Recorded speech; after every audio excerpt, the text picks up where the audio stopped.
A service of KIBMradio.com, the Internet's home for an all old-time radio.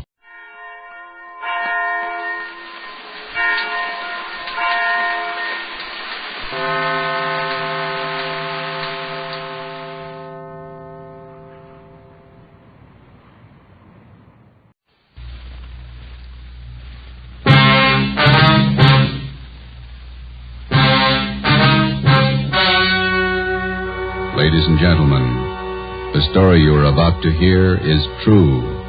Only the names have been changed to protect the innocent. Fatima Cigarettes, best of all long cigarettes, brings you Dragnet.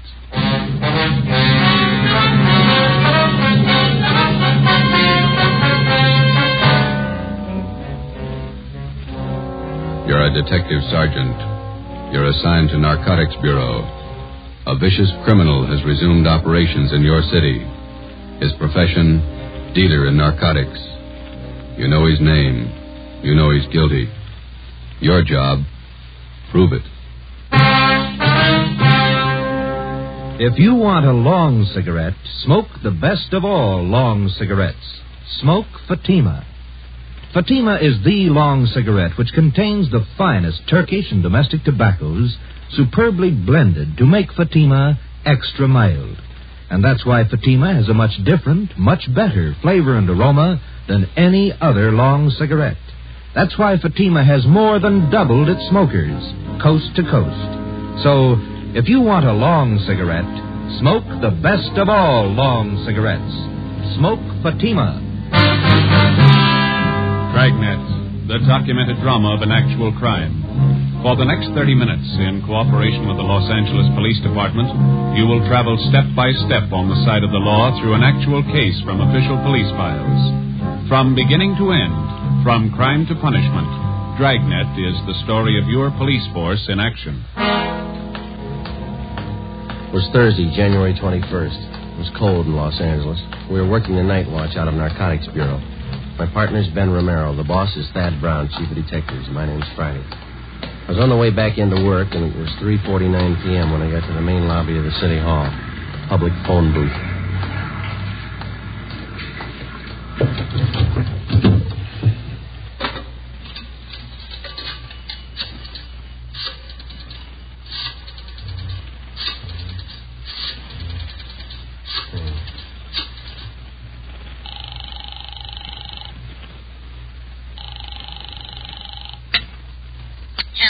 Hello, Ma. This is Joe.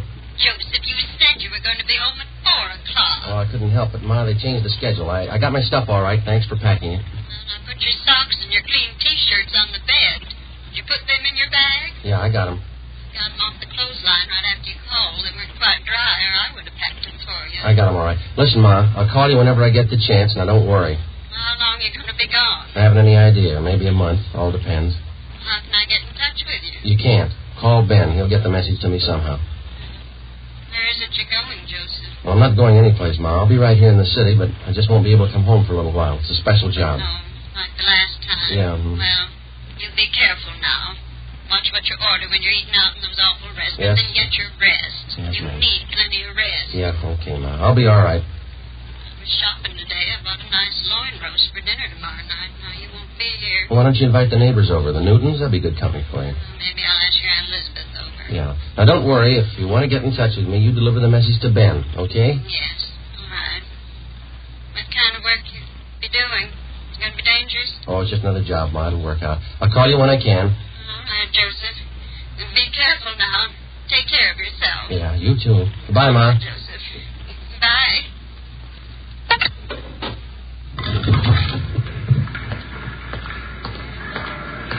I left the phone booth and started down the corridor. I went up a short flight of stairs and turned left.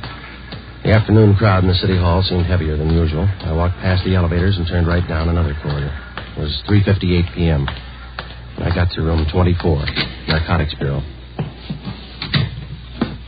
Captain White? Hi, Joe. You want to take these? Yeah, sure. It's my badge. Okay. There's all my identification and my gun. Right. I'll take care of them for you. These clothes look all right? Just a minute.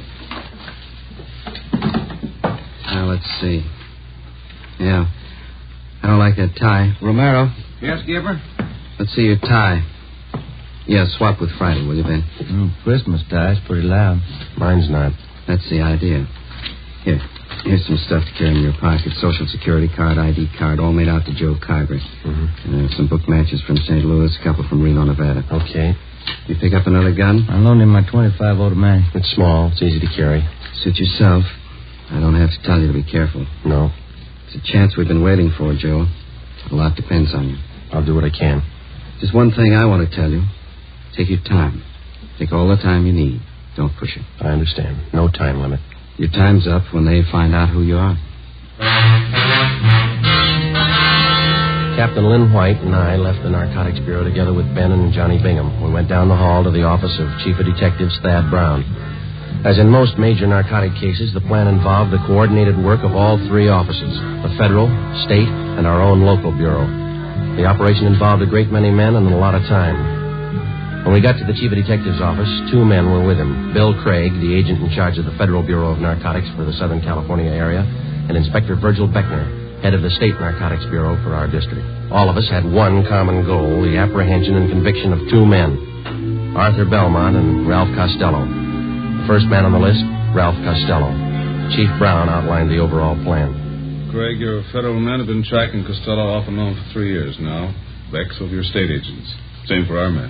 This time we can't afford to miss. You figure an undercover man working locally? Is that right, Chief? Yeah, Craig, you'll start right from the bottom, work up the line till he gets to Costello, if he gets there. Beck? Where are you going to start? Captain White, would you lay it out for Beck and Craig? Yeah. Friday here's going to handle the job. He's got his full instructions. Joe, you want to fill him in? All right. I'll make my first contact tonight. I'll meet in a bar down on South Pico with another one of our undercover men, Benny Arredondo. He'll introduce me as Joe Kyber to one of his informants. The informant is supposed to help get me into the Flats gang. The same bunch running on the south end of town? Yeah, small-time peddlers, precurious, a little bit of everything. Go on, Friday. When I get in the gang, I run with them until I find out where and how they make their buys. After you get a contact, you make buys all the way up the line and get as close as you can to the top. Yeah, that's right. You worked out your contact with us? He knows that under no conditions will he be seen around the department here. It's been set up that I have a hotel room lined up down on the east side. Romero here and Captain White will be my only contact with the office. I'll be using the name Joe Kyber. Sounds all right to me. How about you, Craig? How about that informant, Friday? Can you count on him? Arredondo thinks a lot of him. He says he's a good man. He's the first rung on the ladder. He's got to be solid. Well, if he's not, we won't have far to fall. Depends on how you look at it. You can kill yourself in the bathtub. 8 p.m., Thursday, January 21st. I checked in at the Casino Hotel on Terminal Street. I registered as Joe Kyber, Omaha, Nebraska. I was given the key for room 5. The rent was $7 a week. I unpacked a few things I had in my bag, went down the hall, and took a shower. I went down to the lunchroom on the corner. I had an egg sandwich and a cup of coffee. It was 11:18 p.m. when I walked into Blue Wright's Bar and Grill.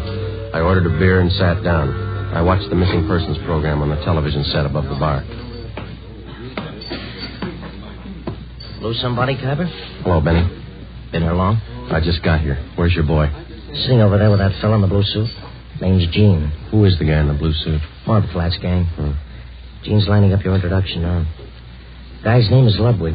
They call him Lud. He knows me as Steve. Right. What do we do? Sit tight till Gene gives us the word. The tie of yours looks like it's on fire. Look all right? I wouldn't wear it. Lud would. Get in the hotel okay? Yeah, all set. Room 5. Gene wants us. Let's go. Okay.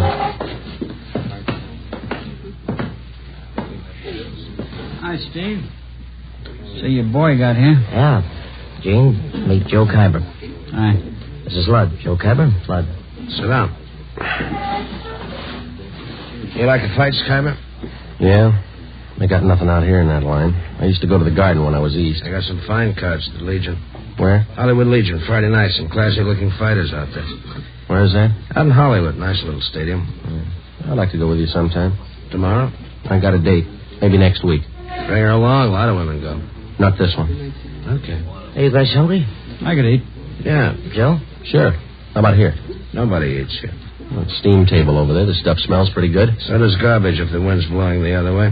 Let's get a French dip sandwich, huh? How about Galbraith's over on Sotelo? Okay. How about you guys? Sure. Let's go. All right. You from the East, Kyber? Omaha, Memphis, all around. Yeah. You don't talk very much. You do. You talk tough. Are you tough? Sometimes. This place we're going to go eat, sometimes the meat's tough, too. Yeah? Just like a piece of tough meat, you can always cut it down to size. The following week at the fights, I met some of the other members of the Flats gang. They were a typical group of hoodlums. Unlike fiction writers have portrayed them, generally gangs of this type do not operate under a gang leader. Each member considers himself the best of the lot. For all practical purposes, they didn't need a leader. But as in any group, some men are more dominant than others. Ludd was one of these. Because of his tough manner, I observed that the gang members placed confidence in Ludd. It was then that I decided that I had to be tougher than he was if the gang was going to accept me. 5 weeks went by. March 7th. There was still no mention by any of them that they were either using or dealing in narcotics. Come on in, Kyber. Sit down. Ludd? Kyber, meet Jerry Phil. Bye. I picked up the tickets for the basketball game tonight. Good seats? Yeah, they look okay. Got an extra, Ducky? Maybe I'll tag along. Yeah, we got 4. You look kind of sad, Kyber. He always looks that way. First he was tough, now he's sad. Oh, you and that mouth. You know it all, don't you? No offense, you look a little low. I don't know about you, Kyber, but I'm a little under par. I'm going to have myself a pop. You interested? No, I don't use it. Why don't you try it? You might get a kick out of it. I have. It's all right going up, but it's nothing coming down. That's where you make a mistake. Stay up. Don't come down. Fella. You heard what he said, Jerry. You don't like it. How does he know? He never stayed up long enough. Take your pop and shut up. You talk about Kyber trying to be tough. You think you're the big wheel around here. That's enough. You gotta quit giving orders, Lud. You know better than the rest.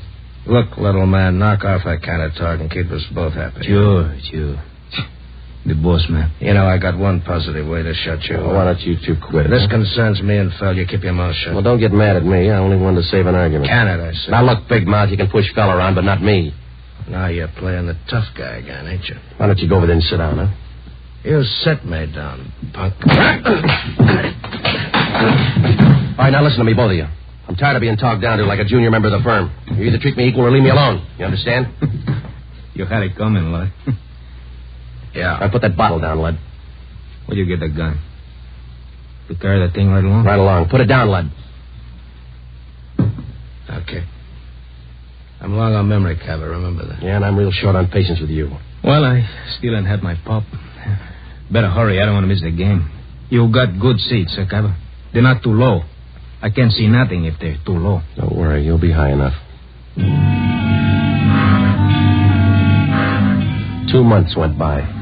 By playing the tough guy, I gained a great deal of prestige in the eyes of the other gang members. Jerry Fell made sure that all the members heard about that episode up in Ludd's room. Dealers and users of narcotics rarely carry guns. The members of the Flats gang were small-time peddlers and users. They're referred to as mules or small fry. When they found that I carried a gun at all times, they were impressed. They considered me one of them. Since the very beginning of my undercover work, I met weekly with Ben Romero and Captain Lynn White of the Narcotics Bureau. I would be picked up at a different location each time, making sure that I wasn't followed, and we would remain in the car and drive around in a remote section of the city discussing my progress with the gang. During this first 3-month period, under the pretext that I had clients to furnish, I made 2 small narcotics buys, one for $13 and one for $8. As soon as the purchases were made, I would mark them for identification, contact Ben, and then turn the narcotics over to him to be booked as evidence by the property clerk at Central Division. Another month went by. Thursday, June 5th, 11 p.m. We had just returned from the midget auto races, and we were sitting around in Ludd's room. You mentioned something out at the races, Kyber. Now what's on your mind? I told you, Ludd, I need a half a dozen caps right away. I got people putting the bite on me. Old customers. How old can they be? You only been out here 5 months, remember? When they're hooked, they get to be old customers in a month. I fixed up 2 buys with Morse for you. Tony says he can't handle anymore. Hasn't got enough around. You got on board late, you know. All of us are ahead of you. Tony can get more. Who's his source? A couple of guys. I know him. How about an office to one of them? You deal with Tony. You said he hasn't got enough. That's right, I did. Okay. How much do you want? They're your customers. What's it worth? They'll pay.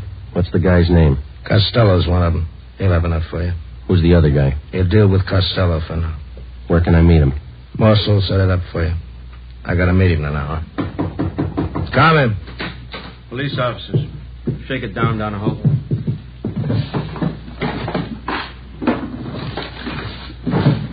What's the trouble? Checking for a robbery suspect. Find anything, George? Room's clean. We don't know anything about a heist. You'll have to come downtown and answer a few questions. What's the matter with you, fella? You look like we spoiled your party.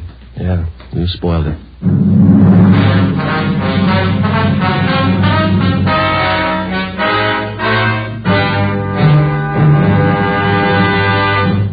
You are listening to Dragnet, authentic stories of your police force in action. Now, here's an authentic report from Fatima Cigarettes. In 1949, Fatima more than doubled its smokers from coast to coast. In 1950, enjoy Fatima yourself. You'll find Fatima extra mild. Because Fatima is the long cigarette which contains the finest Turkish and domestic tobaccos superbly blended to make Fatima extra mild. You'll find Fatima tastes much better. Fatima's superb blend gives you a much different, much better flavor and aroma than any other long cigarette. You'll find Fatima best in cigarette quality. Fatima has always stood for the best in cigarette quality. For a new year of greater smoking enjoyment, buy Fatima in the appealing gold and yellow package. You'll agree, Fatima is the best of all long cigarettes.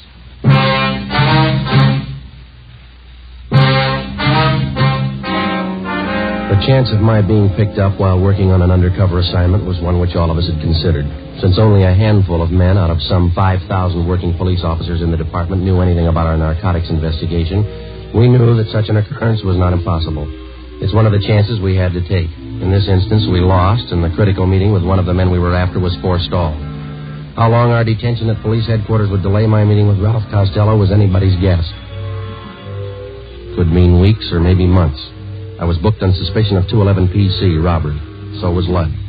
The next afternoon, I was taken from cell block 10D2 to the interrogation room. Come on in and sit down, Khyber. How are you, Friday? It was a tight squeeze. The booking number's been canceled, Joe. Prints been stopped. Those two men from robbery who pulled me in, Wynn and Donahoe, I thought I was in trouble for a minute. They had no idea you were in that room. Once they got up there, they had to follow through. Well, they played it right. They remembered their etiquette. If either one of them had said hello before you did, you might have been in big trouble. Well, I'm in big trouble anyway. I had a meet all set with Costello. Almost set, anyway. Just a case of bad timing in that pickup, huh? Well, if they'd have got there 2 hours later, it might have been different. Well, how do you stand now? How close are you to Costello? I need some more money. I got to pay off Ludd. And he'll take you to Costello if you pay the right price? Yeah. Ludd's working through Morse. You know about him. Remember, Friday, if there's any questions when you get back to that gang, you were booked for CCW. You're out on bail. Yeah. I got you another gun, Joe. 32 automatic, okay? Yeah, thanks. I couldn't go back with the same one. What about the federal and state men? How are they doing? Pretty good. Federal men picked up Costello in Fresno. He was connected with the sale of 6 cans of H.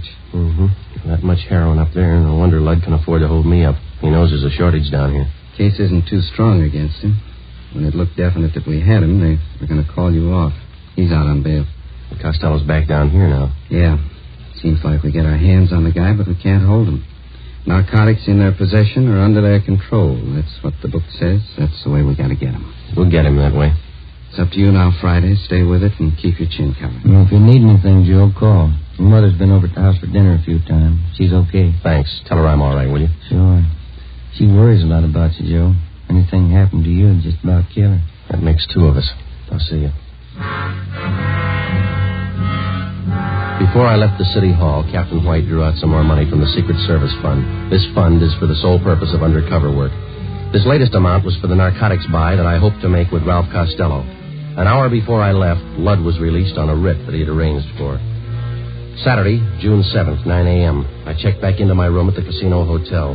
During the 3 weeks that followed, I kept asking Ludd to arrange a meeting for me with Tony Morse, the next man on the ladder, on the way up to Costello. Ludd kept stalling me. Another week went by. Captain Lynn White, Ben, and I held our regular weekly meetings. On July 6th, Ludd told me that a meeting with Morse had finally been arranged for 8 p.m. that night. I called Ben and told him I'd meet him and the captain immediately after I talked with Morse. At 8 p.m., following the instructions Ludd had given me, I was in the downstairs waiting room at the subway terminal at 5th and Hill. I was told to wait for the apple vending machine.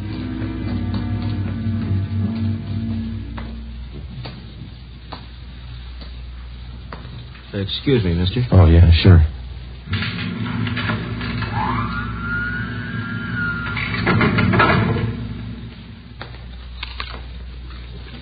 Khyber? Yeah. You, Morse? That's right. Want an apple? No, thanks. Well, sit down. All right. Now, what'd you have in mind? I got a couple of $100 to spend. Can you handle it? Who sent you? You know who sent me. Sure I do. I just want to hear you say it. Lud. We can handle it. What'd you have in mind? I said $200 worth. That's 40 caps. We got it. None of that Mexican junk. I want European stuff. You bought before. You'll take what we got. That last buy I made through Lud, the junk was cut to nothing. You can only use so much milk of sugar, you know. By the time it got to you, it was probably cut pretty thin. So was the price you paid for it. I'm not looking for bargains. I push to good people. I want good stuff. You'll do better this time. You're not dealing with Lud. Sure, we cut it. No more than anybody else. Not as much as Lud. When can I get it? You got some sick people? Couple. Have it for you in an hour. Where's the meat? Got a watch? Yeah. What time you got? 12 minutes after 8.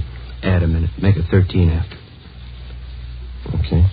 An hour from now. 9:13. Meet Lud at Macy and Brooklyn on the corner. He'll tell you what to do. Will Lud have it? Meet Lud at 9:13. See you later, Keimer. Oh, wait a minute. How do I know you're leveling? How do we know you are? I went out the front of the subway terminal building. I took a cab down to 7th and Main. I got off and walked into Pop Sherman's bar. I called the office and set up a meeting with Ben and the captain. I ordered a beer, paid for it, left my change in the bar, asked the bartender to watch it, told him I'd be right back. I went out the back way, crossed the alley, and got down to Los Angeles Street. I walked up to 9th and picked up a cab to take me to Fulton and Covina Avenue.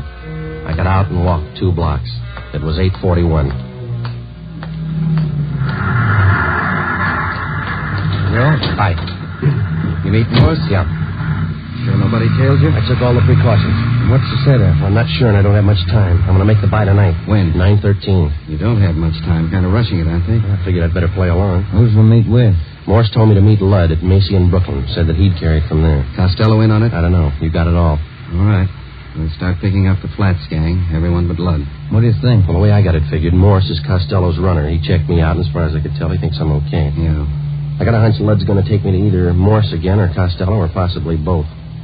I don't know where the actual meet's going to be. That means a tail job. We'll have to pick you up at Macy and Brooklyn and stick with you until after Lud leaves, if he does, and follow through with you. Figure it wide, Skipper. Don't worry, I know we're close. What time you got, Romero? 10 minutes to 9. Turn down the next block. Right. Pull up here, Ben. Okay. Here you go, Friday. Keep your chin covered. Yep. Hey, Hello, Phil. friends of yours in the car? Why? I know them. They ain't friends of mine. I didn't say I knew him. I don't know the guy driving, but the other guy, I've seen him lots. Just about 4 weeks ago, we all seen him, huh? That fuzz, white, narcotics man. Oh, yeah. Well, they've been riding me since they picked me up with a gun. Won't do, cop. Narcotics man ain't got nothing on you. That was robbery, remember? They got a make on me from Nebraska. They've been on me ever since I got here. That figures. You're one of them. All right, look, Jerry. I'll argue with you later. I'm in a hurry. I got to meet Lud. I tag along. I want to see Lud, too. You going to spill to Lud about what you think? Maybe. I figure I owe it to him. I known him a lot longer than you. I know he ain't no cop. You're sure that I am? I know you are. Let's see what Lud thinks. Yeah. All right, come on. On your feet. I looked at my watch. It was 2 minutes to 9. In 15 minutes, I had to meet Lud. I had to hit Jerry Fell. I couldn't take the chance of him getting to Lud before I did. I couldn't leave him. I couldn't take him with me. I pulled him to his feet and half dragged and half carried him 2 blocks before I spotted a patrolman. Hey, officer! Officer, over here! Yeah, what's the trouble? I'm Friday, Central Narcotics. Yeah. Take this man and get him downtown. Contact Chief Brown. He'll identify me. Serial number 2288. Friday, Narcotics. The suspect's name here is Jerry Fell. You got it? Yeah, you got some kind of identification? No, I haven't. Not a thing. It's a special duty. I'm sorry, I don't know you. I have to hold you till I call in. All right, but hurry, huh? Call box right here.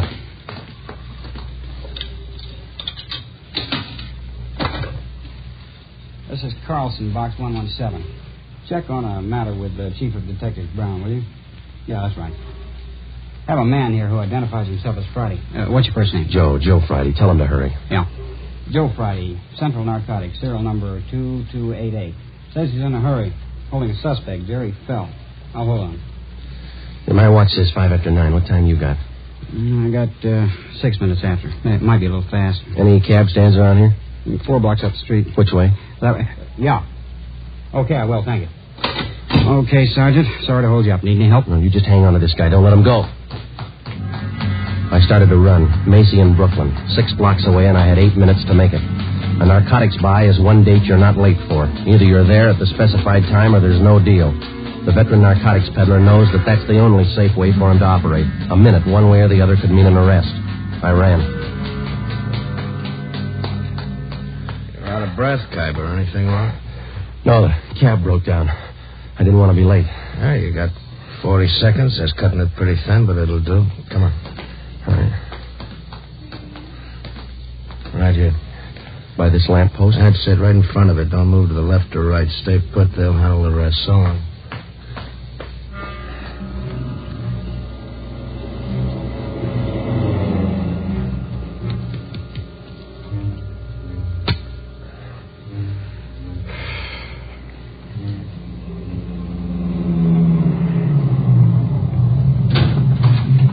Get in, Kyber.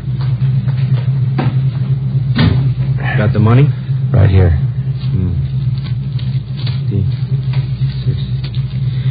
200. Here's your package. Okay. That's it. Joe Kyber, meet Ralph Costello. Hi. Hello. Out this side, Kyber. Okay. I'll see you.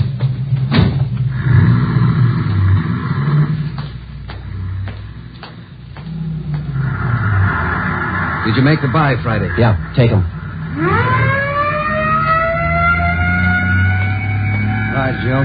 Ben, thought you were with the captain. They don't need me. That intersection's blocked off up there. They're pulling them over right now. See? Yeah. They got him. Costello in the car? Yeah. Well, that's half of the team. Now what? We go after the big man, Arthur Belmont. Took us 7 months and 4 days to get to Costello. Lots of time. Yeah. Always seems to work out that way, doesn't it? What's that? They always run out of time before we do.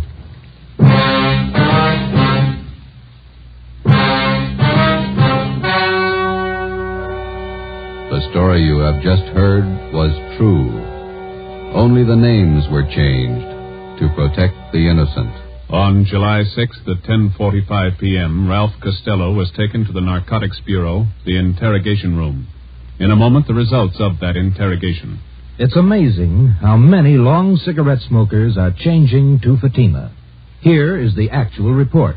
From coast to coast, Fatima has more than doubled its smokers. Yes, more and more smokers every day are discovering that Fatima is the best of all long cigarettes. Smokers find Fatima has a much different, much better flavor and aroma than any other long cigarette.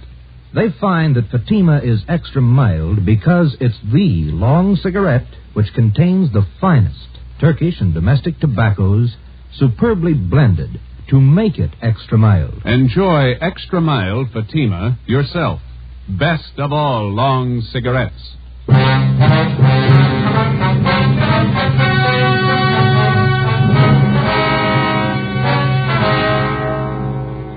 With the promise of the United States District Attorney that his prison terms for the possession and sale of narcotics would run concurrently rather than consecutively, Ralph Costello agreed to furnish us vital information concerning the #1 narcotics dealer on the Pacific Coast, Arthur Belmont. Next week, the big man, Arthur Belmont.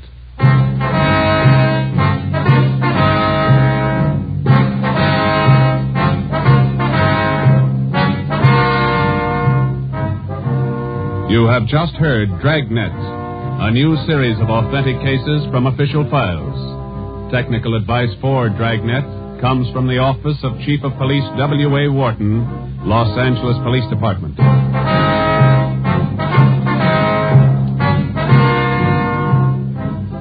Fatima Cigarettes, best of all long cigarettes, has brought you Dragnet from Los Angeles.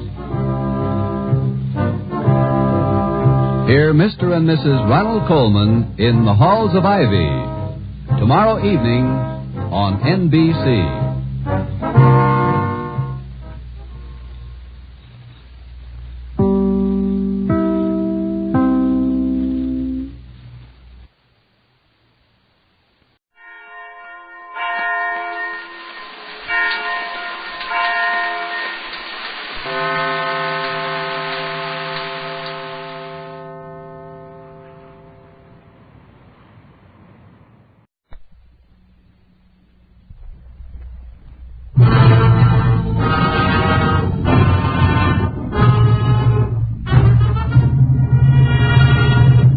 closed my office door behind her, started walking slowly toward me. Her lips looked warm. Her eyes looked cool. Matter of fact, everything about her looked awfully good to me, except for one thing. That big black gun she was pointing at my belt buckle.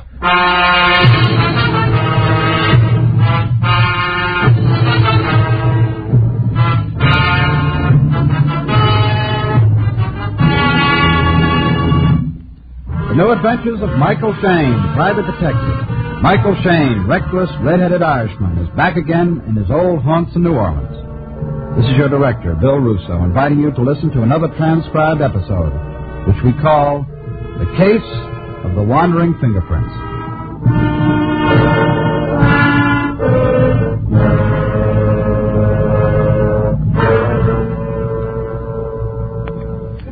Yeah, what'll it be, Bud? Huh? Oh, nothing. I'm just waiting for somebody. Nothing.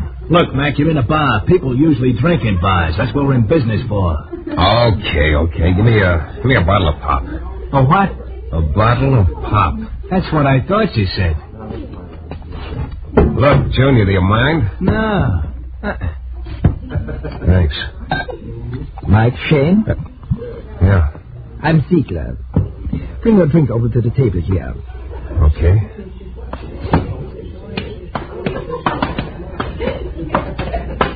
Been waiting long? Just a couple of minutes. Well, let's have it. You said on the phone they'd be going. It could be. Look, Ziegler, let's not play guessing games. What's your pitch? You and I are going to be partners, Shayne. Partners? What do you mean? I've got a little proposition you are going to go for. You know, you sound awful sure of yourself. Oh, I am. Well, let's have it. All right.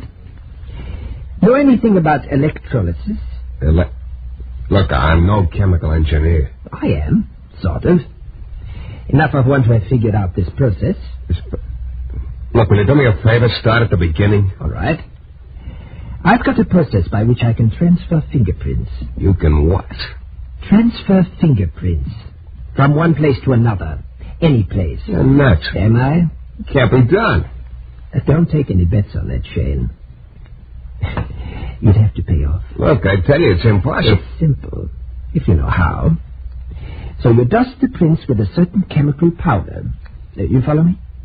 You take a picture of them, then make an electrolytic plate from the negative. Then dip it in acid. Then you make a mold from liquid rubber. And there you are. Where? With a little rubber stamp of somebody's fingerprint. Look, I don't know anything about this chemical double talk you're giving me, but the whole thing's impossible. You just can't... Like I say, don't take any bets.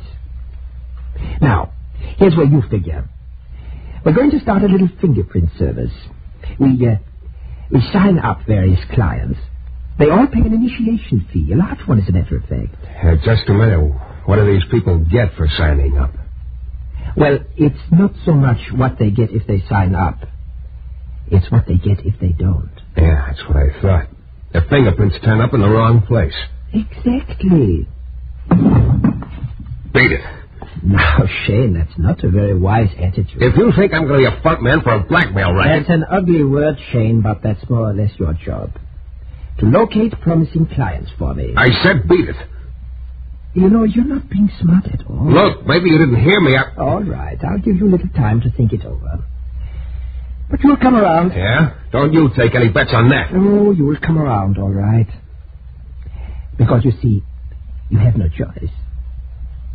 And before very long, I think you'll see exactly what I mean.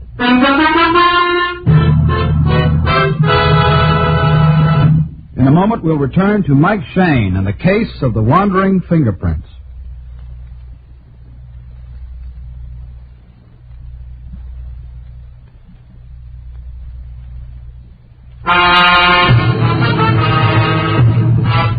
Well, you run into all kinds, I guess.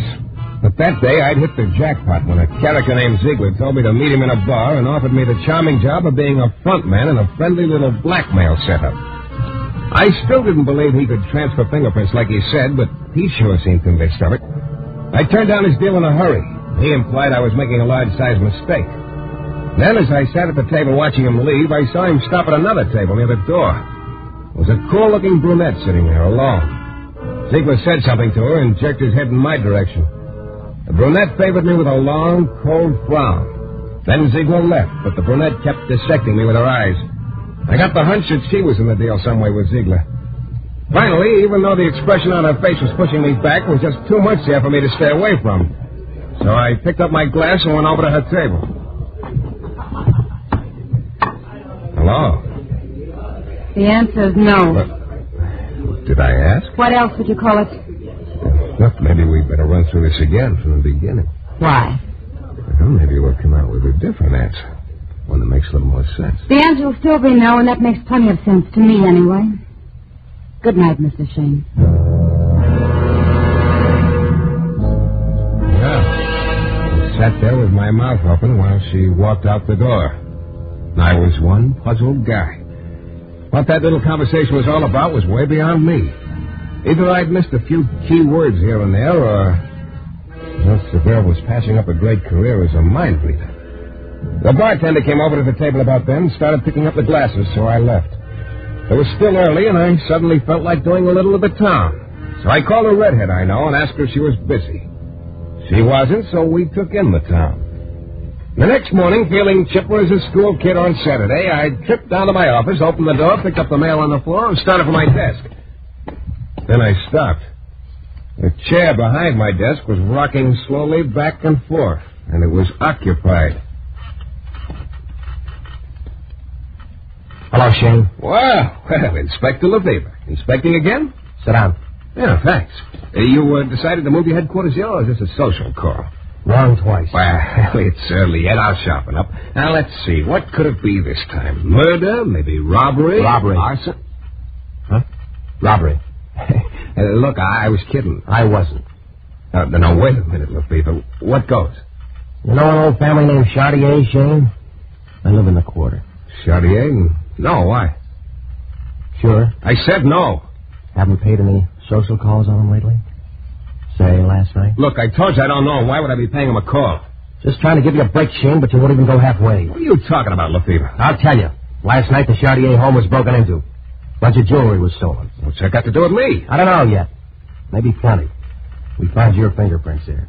My Oh, no. Oh, yes. Oh, Inspector, there must be some mistake. My fingerprints couldn't have been there. Shayne, fingerprints are sort of a hobby with us.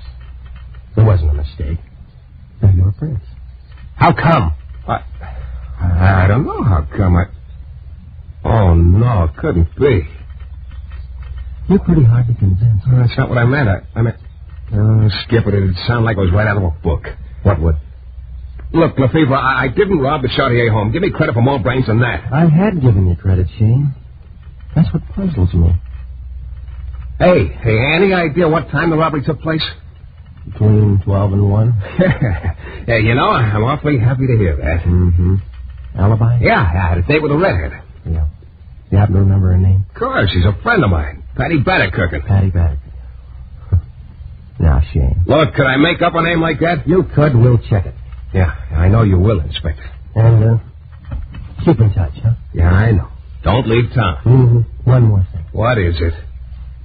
How about a little shot of oil for your chair? Well, as usual, the inspector left me with a lot of questions and no answers. Not even an answer about the squeaky chair. I sat there for quite a while trying to figure out another logical explanation. And I finally gave up. As far as I could see, there was only one answer.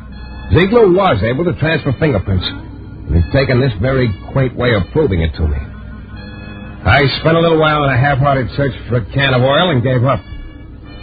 I guess I must have been staring unhappily out the window for maybe 15 minutes when I heard a slight noise behind me. I turned around and looked up. There, standing beside my desk, was my friend Ziegler. Hello, Shayne. You again. Me again. You had a visitor a little while ago, didn't you? Inspector Lefevre. So? What does he want, Shayne? He just heard a new joke and had to run right down here and tell me. I think he wanted to tell you about that robbery at the Chartier place. And about your fingerprints being there.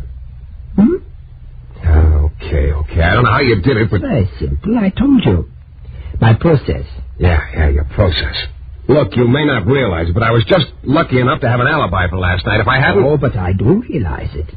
I know you had an alibi. And that's just the way I wanted it. You what? Certainly. I didn't want you to get into trouble. This time. Look, I don't get it. But I don't want to get it. This little game you're playing, it's not going to work. I told you once, I'm not going to be front man for your blackmail pitch, and I still mean it. You know, you are hard to convince. Well, I guess I have no other alternative. What do you mean? Oh, just that I'd hate to have the same thing happen to you that happened to Al Metcalf. What? You have heard of Al Metcalf, haven't you? Yeah, I read about him in the papers. He's on trial for murder. That's right. Wait a minute. Are you trying to tell me that... I'm just pointing out that Al could have been a partner of mine. He had the same opportunity you have. But he was difficult about it. He turned me down. Cold. So? But they've got a case against him. It's 3-2. He'll be found guilty. Oh, yes, indeed. And it's interesting, isn't it, that most of the case against him is his fingerprints at the scene of the crime. You mean you deliberate... You planted them? I wouldn't want that to happen to you, Shayne. So don't keep me waiting any longer. Don't exactly leave me much choice. Right. So you're my boy, Shayne. From now on. And don't ever forget it. Inspector Lefebvre's already had you on the carpet for robbery. Think of the fun he's going to have when he gets you for murder.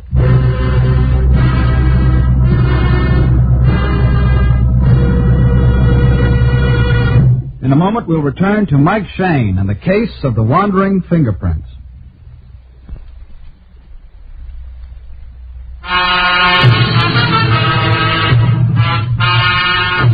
Well, it all started when a character named Ziegler offered me a partnership in a fingerprint-planting blackmail corporation. I declined without thanks, so Ziegler promptly planted my fingerprints at the scene of a robbery, thereby bringing Inspector Lefebvre into my office for an antisocial call. The inspector left after a few minutes to check my alibi, and then Ziegler dropped in. He told me he could, if necessary, plant my prints at the scene of a murder, like he said he'd already done with a guy named Al Metcalf, who, as a matter of fact, was facing a murder rap right now. Well, that sort of weakened my opposition. Ziegler pronounced me his boy. He told me to meet him that night in the same bar, and he'd give me my instructions then. After he left, I grabbed the phone and called Inspector Lefebvre.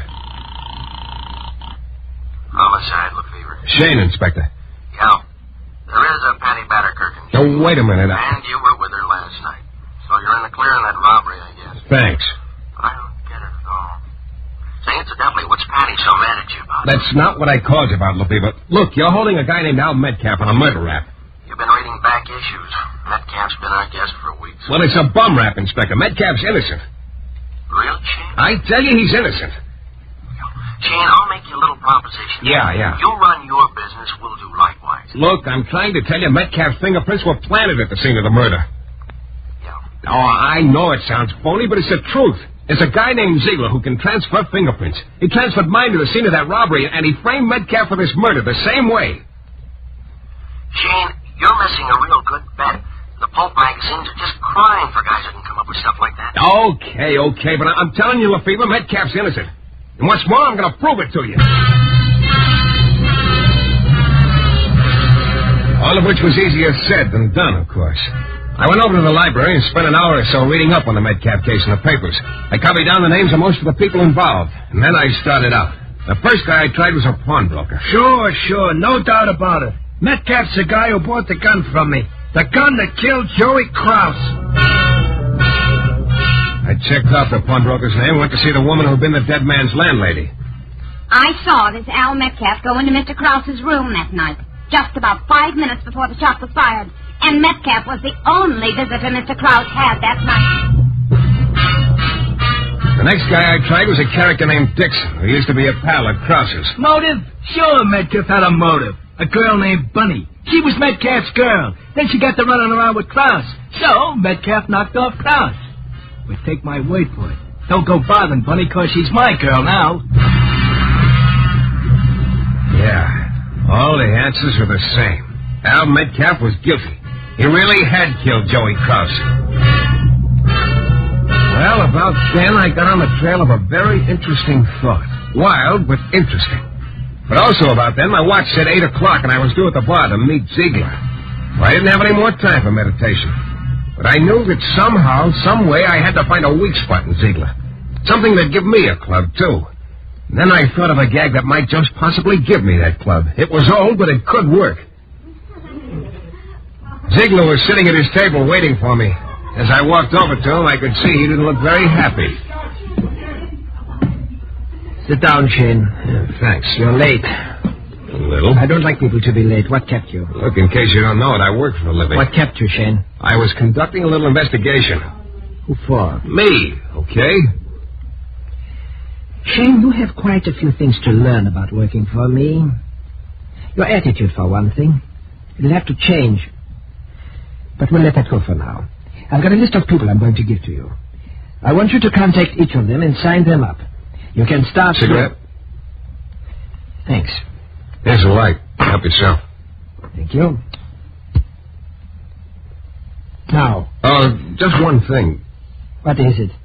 The girl. What girl? The brunette who was sitting over near the door the last time I talked to you here. Oh, you mean Susan. Do I? What about her? That's what I'm wondering. Where she fits in. Well, let's just say that you and she and I will be sort of in business together. I see. Why? Oh, just after you left, I went over to her table. Well? Yeah. I thought we might make a little light conversation, but she wasn't having any. She can be difficult.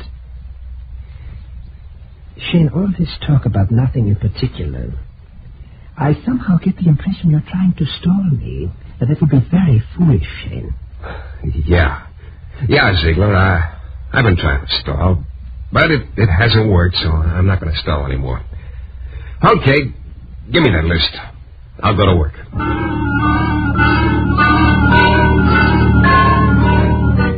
He grinned, gave me the list, and left. Yeah, I was right. I wasn't going to stall anymore. Because that stray thought I'd started working on before had come back. And what brought it back was my remembering I'd taken my drink over to Susan's table that time before. Yeah, I was pretty sure I had the answer now. But pretty sure wasn't sure enough. I scooped up my cigarette lighter and went down to police headquarters. I dropped the lighter off in one of the offices so the boys could admire it. And then I went to see Inspector Lefebvre. Oh, that boy just loved to swing back and forth in desk chairs. He was at it again. Come down to tell me why Patty, what's her name, is mad at you, Shayne? I came down to tell you I was wrong, Inspector. About Patty? No, about Al Metcalf. He's guilty, all right. Well, now, that's real good to know. Look, Metcalf's fingerprints were at the scene of the murder, huh? Where were they? Plastered all over the place. Yeah. Now, my fingerprints were at the scene of that robbery at the Chartier house. Mm-hmm. Where were they? Why? Believe me, Lefebvre, I'm asking you the $64 question. Where were my prints? On a glass. Yeah. Thanks, Lefebvre. No charge. Oh, you leaving? Uh-huh. I gotta see a girl named Susan. Need any help? No, this is sort of a private deal. Sure you don't need any help? Sure. There is one thing, though. What's that? A chair of yours could stand a shot of oil, too.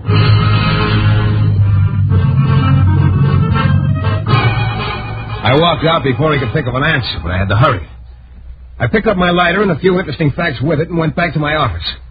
I tried to figure out how I was going to find Susan, but I needn't have bothered, because just about then my office door opened. In came Susan. She closed the door behind her and started walking slowly toward me. Her lips looked warm and her eyes looked cool. Matter of fact, everything about her looked awfully good to me, except for one thing, that big black gun she was pointing at my belt buckle. Well. You just won't take no for an answer, will you, Shayne? Let's not start that double talk again. I tried to tell you before it was no deal. Look, do you have to keep pointing that gun at me? And what's no deal? The setup with Ziegler. Oh, I think I get it now. You don't like the idea of anyone else working with you and Ziegler, is that it? Well, look, Susan, I don't like the idea... You've got a great sense of humor, haven't you? You? I don't think it's very funny. Neither do I.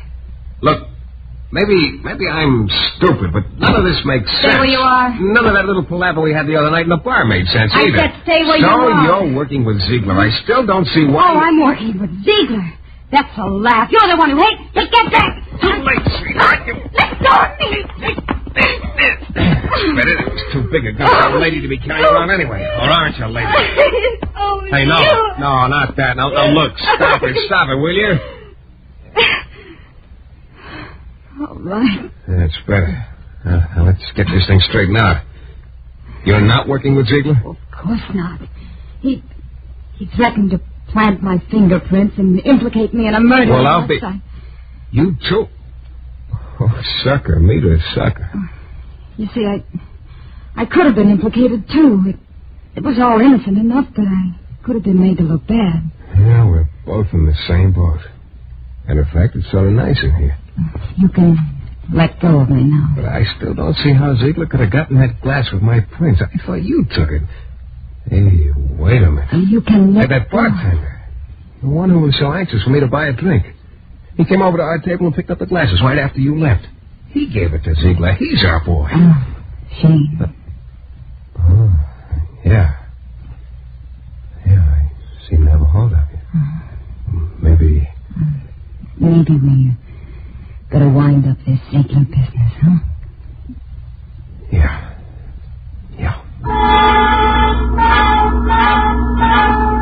Well, with an incentive like that, how could I lose? I charged over to the bar, but the bartender I was looking for was off duty.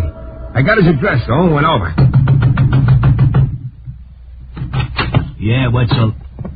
Oh, it's you. Yeah, it's me. You go on, beat it, man. I'm coming in. Cut it out. Come on, kid. Ziegler. Close the door, Jim. Okay. And Shayne, back up against that wall over there. Well, looks like I hit the jackpot, Ziegler. Yes. And it's such a pity, too. Because this machine isn't going to pay off with anything except a slug.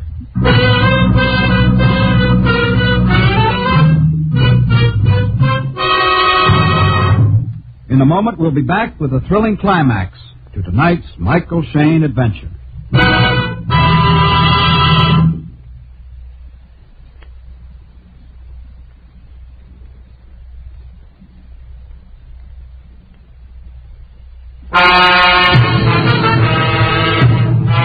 Well, there I was. I'd figured out the whole deal, but at the moment it looked like there wasn't much future in being a genius. One look at the bartender and Ziegler showed me they didn't think so either. So you figured out my little scheme, eh, Shayne? Yeah, lucky me. You know, I thought the mention of the Metcalf case was going to keep you in line. You pulled that one out of the headlines and tried to make me think you had something to do with it. It seemed to work for a while, anyway. Yeah, until I found out Metcalf really was guilty. No wasting time, Ziegler. The rest wasn't too tough. I have to admit it was a pretty slick little scheme. I thought so. Planting that glass with my prints, then making me think you'd transferred the prints from one place to another. Ziegler. Oh, incidentally, you were so interested in the general subject of fingerprints, you got me interested in them, too. Yours. Mine? Uh-huh. I got them off my cigarette lighter. Remember, you used it. Clever. And the boys down at headquarters did a little checking for me. I found out a couple of cities are interested in you. Topeka, for one. A bunco charge there, I think. You're always a man for a fast deal, huh? You're very thorough, Shayne. I admire it. But... all right, Jim. Yeah. The bartender picked up an empty bottle. Then he held it by the neck, swung it onto the side of the table, and broke it. That left him with a jagged stub in his hand. He started toward me with it. I don't like broken glass, but there wasn't much I could do. I raised my arm in front of my face. Take care of him, Nikes.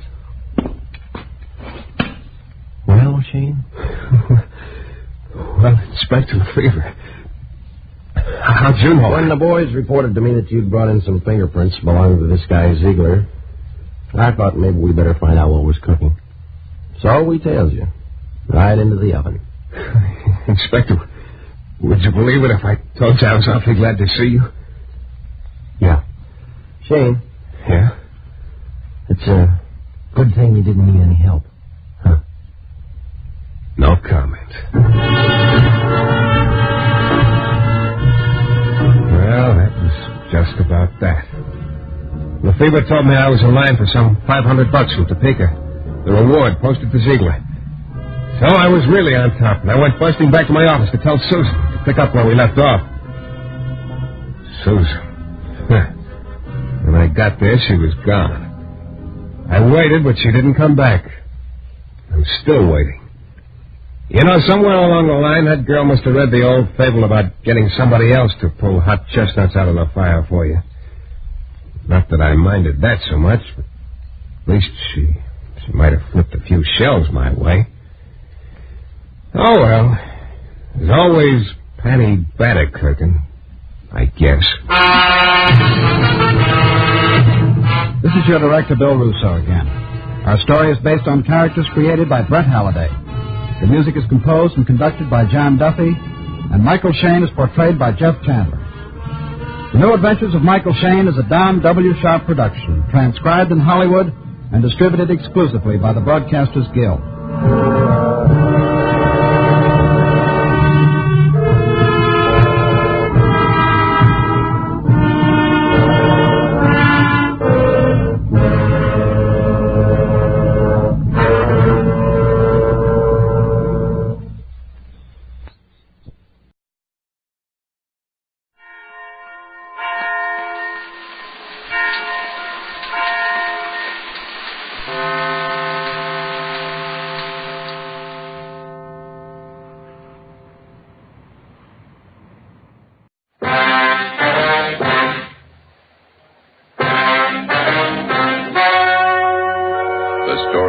To hear is true. Only the names have been changed to protect the innocent. Fatima Cigarettes, best of all long cigarettes, brings you Dragnet.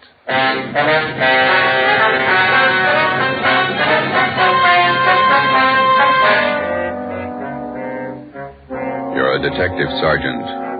You're assigned to Narcotics Bureau. For 7 months, you've been working with federal and state agents in breaking a narcotics ring. You've apprehended the small fry. Next in the line, the big man. Your job, get him. If you want a long cigarette, smoke the best of all long cigarettes. Smoke Fatima. Fatima is the long cigarette which contains the finest Turkish and domestic tobaccos superbly blended to make Fatima extra mild. And that's why Fatima has a much different, much better flavor and aroma than any other long cigarette. That's why Fatima has more than doubled its smokers coast to coast. So, if you want a long cigarette, smoke the best of all long cigarettes. Smoke Fatima. Dragnet, the documented drama of an actual crime. For the next 30 minutes, in cooperation with the Los Angeles Police Department, you will travel step by step on the side of the law through an actual case from official police files. From beginning to end, from crime to punishment, Dragnet is the story of your police force in action. It was Wednesday, July 9th. It was warm in Los Angeles. We were working the night watch out of Narcotics Bureau. My partner's Ben Romero. The boss is Thad Brown, chief of detectives. My name's Friday. I was on the way into work, and it was 3:58 p.m. when I got to room 24, Narcotics Bureau. Hi, Joe. Feel better? Oh, not quite as tired, Ben. That Costello thing was a long haul. Narcotics Romero. Okay, Bigham. I'll tell him. Meeting's in 5 minutes. Chief Brown drove it. Okay, I want to pick up my stuff from the captain first. Hi, Skipper. Come on in.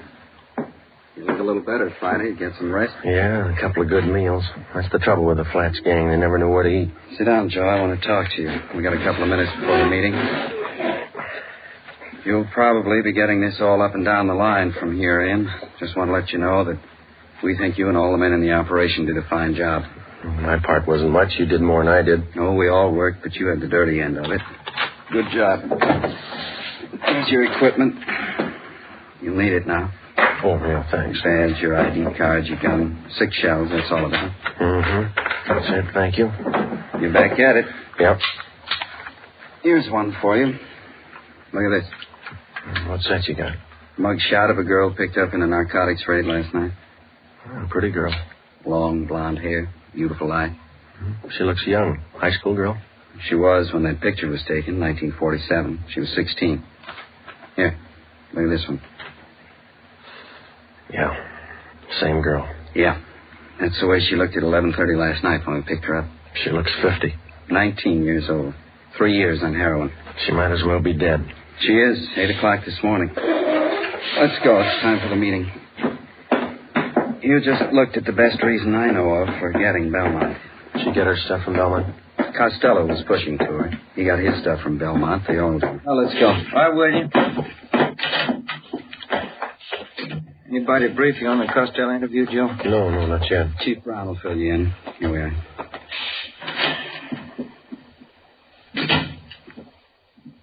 Chief? Gentlemen, come on in. You men all know each other. Hi, Craig. Captain White, I think you and your men know policewoman Caswell. Yes, sir. How are you, Florence? Hello. Miss Caswell, Inspector Virgil Beckman, State Narcotics. How do you do? Oh, yeah. Bill Craig, Agent in Charge, Federal Narcotics. Hello. How do you do? Before we get into the Belmont procedure, let's see how we stand on the Costello case. White, you want to fill everybody in on information we got from Ralph Costello? Yes, sir. After his arrest Monday night, we interrogated Costello for about 4 hours. We confronted him with the package he sold to Friday here. How'd the stuff test? Crime lab ran it through, about 1/3 of an ounce of heroin, fair quality Mexican stuff. The man we picked up with Costello, Tony Morris, was questioned as well. He corroborated Costello's story. What'd you get from him? Well, he told us he had a great deal of information on the big man in the operation, Belmont. He said he wouldn't tell us a thing unless we made a deal with him. What kind of a deal? He wanted everything. But we finally agreed that the only thing we might possibly work out was his prison term. Mm-hmm. We called in the U.S. District Attorney. We talked another 4 hours. How'd it work out? District Attorney told Costello the only thing he'd do for him was to have his prison terms run concurrently rather than consecutively. Not much to pay for what we got. Costello gave us enough to enable us to start moving on Belmont right away. We've had his M.O. confirmed. We've got a list of most of his pushers. Now we can get to him. Any definite plan, Chief? White and I have been talking it over here with Craig and Beck. We worked out what we think might be a pretty good plan. Craig, do you want to lay out how your men are going to handle it from the federal end? We'll work from out of town to the center here. We'll check his contacts across the state lines. We've already traced his connections to the east, New York Syndicate. We'll keep working that in. Beck, how about your state narcotics man? We work inside the state line here. We've already checked out part of his operations. We've located sources in San Francisco, Bakersfield, Fresno, as far south as San Diego, Lower California. We'll draw all those ends up tight. Keep moving. You fellows will both give us a hand if we need assistance. You bet. That's right. Fine. White, what are we going to do locally? Oh, it's going to be a case of taking what we know and finding out what we don't know, putting the two together. Seems to me to be a case of watching the man at all times. Belmont shouldn't be able to blow his nose without one of our men knowing it. It's going to be a tremendous undertaking. You all know the tough job it is shadowing narcotics men. They're fidgety, hypersensitive. They recognize anything out of the ordinary at once. For that reason, it can't be a one-man operation. Everybody's got to work. Our undercover won't work this time. They're no doubt alerted. So we'll work it from another angle. When do we start? We've already started. Belmont lives in Manhattan Beach. His house is under surveillance, has been since yesterday. Well, I can't impress upon all of you the importance of not letting Belmont out of your sight for an instant. A narcotics buy could be made in 30 seconds. If we're not there at the instant, we lose him. Do we have anything at all as to when he might be ready to deal again? Nothing.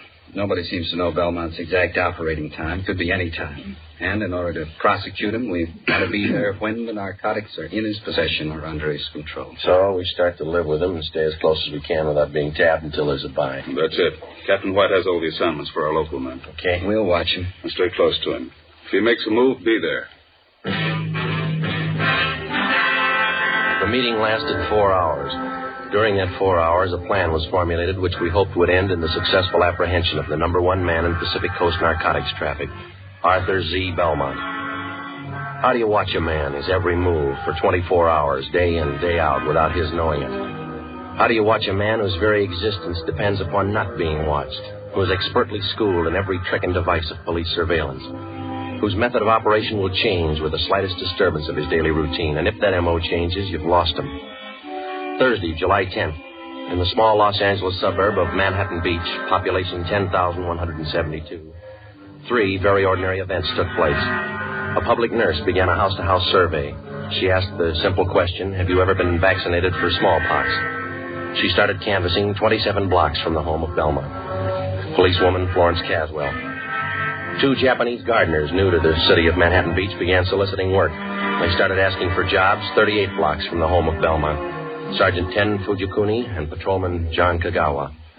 A team of surveyors driving a station wagon marked with the seal of Los Angeles County began taking linear measurements for the proposed enlargement of storm drains in the area. They started 14 blocks from the home of Belmont. Lieutenant John Bigham, Central Narcotics, Sergeant Ben Romero, and myself. Okay, Ben, bring in the rod. Let's knock off for lunch. What do you want to eat, John? In the wagon. Better take the transfer with us. Kids might pick it up. Okay. I got it. I can't keep the sand out of my shoes. Might as well get used to it. We're a long ways from home. Yeah. 9 years on the job is the first time I ever brought my lunch in a paper sack. Who knows, Joe? This might change your whole way of living. Who's that? You want to sit in the front? No, I'm getting back. Fellas, have a look at the local paper? No, why? Manhattan Beach Sentinel, down the bottom of page 1 in the box. Read it. Yeah, let me see. Yeah. Well, it's good. What is it, Joe? Read it out loud. Well, it says preliminary work on storm drains started. Surveyors. Well, it goes on to say that surveyors have started taking measurements for the new drains. Captain White's idea had the story planted, even got a release from the Planning Commission. It won't hurt us a bit. Well, you said lunchtime. I've got enough here for the whole department. 4 hard-boiled eggs. See what kind of sandwiches I drew. Deviled egg. Look here. See, you can put them on egg bread. I hate eggs. Looks like the captain driving up the street. No, that's him. Driving a city car. Chief engineer. How's it going, Bigham? Fine. Slow. Had your lunch? What do you got? Deviled egg sandwiches. Got plenty. Can't stand them. How about ham and cheese? Yeah, thanks. There you go. How's everybody else doing? Very slow. It takes time. Got to keep taking our time. If we tip it before we got close enough, Belmont's on his way. How long are we going to have to keep our distance? Not much longer. We can't take the chance of starting everybody out right on top of Belmont. It might look funny to him. Anybody else would be okay. The average person, your operations might look normal, but we can't afford to try to get it by Belmont that way. With a hop cutter, you never know. It's not so much that we don't know, we just can't take any kind of a chance. That's what I mean. He might have started right on Belmont's front lawn, and he's never got wise. But we wouldn't want to risk it. Belmont been out of his house today? On the go quite a bit. Left his house at 9:13 a.m., went down to the ShopRite market, bought a half-pound of bacon, 2 dozen eggs, loaf of bread, whole wheat. Sergeant Hodges waited on him. He's clerking in the grocery department.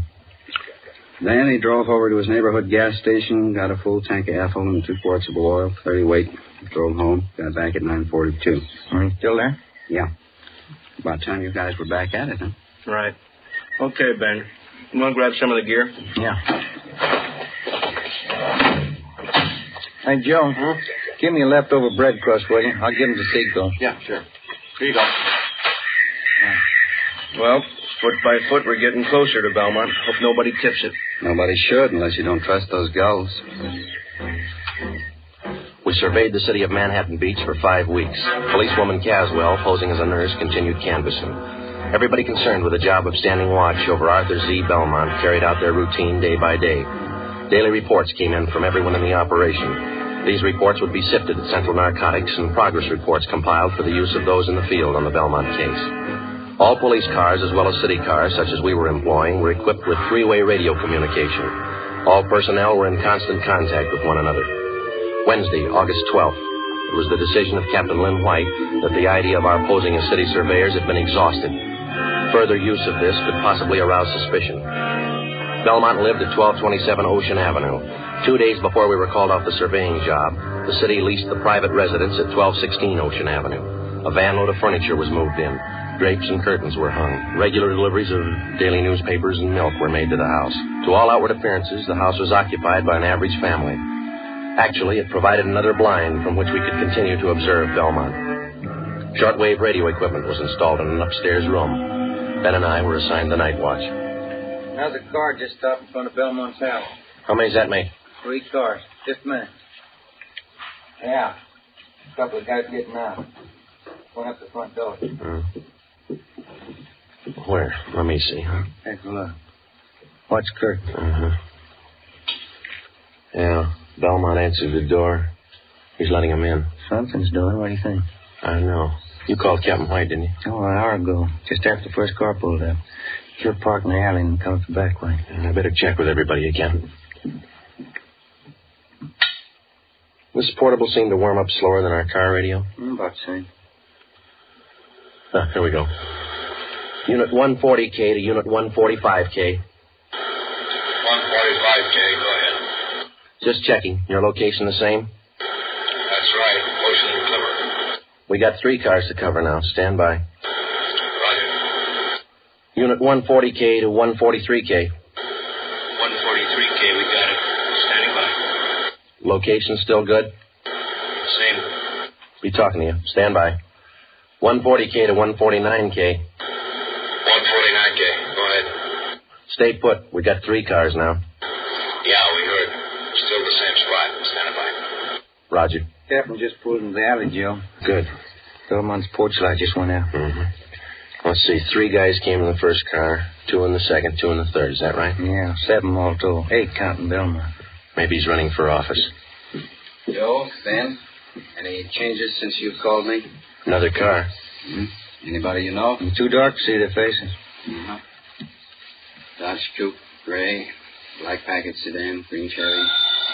That might be for me. I told the office they could reach me, yeah. White. Yeah, Bigham. You must be wrong. You sure he's not lying? All right, thanks. Yeah. You sure Belmont hasn't left his house since you came on duty? Couldn't possibly. Not without somebody in the detail spotting him. He got out somehow. He made a buy. Captain White called the office and talked to Benny Arredondo, our narcotics undercover man. He confirmed the fact that somehow Belmont had a meet and successfully completed a narcotics transaction. None of us could figure how, and we didn't know when the meet took place. Arredondo told us that the buy had been made sometime in the past 10 hours. The arresting officers had recovered a portion of the narcotics, 2 bindles of heroin. They were found in the possession of one of Belmont's runners, Archie Scott. I can't figure him. What do we do now, Skipper? Sit tight and watch those 3 cars in front of Belmont's house over there. Maybe he didn't have to leave the house to make a buy. That's the way I got it pegged. Those cars down there, those are the first visitors he's had in the past 24 hours? As far as anybody knows, we watched it float. Sometimes it's like that. It looks like somebody's coming out over there. 2 guys. How many in there? 8, counting Belmont. All right, Friday. Get to the cars. Yeah. They started to move out yet? No. 5, 6, 7. That's all of them. They're heading for the car. Yeah.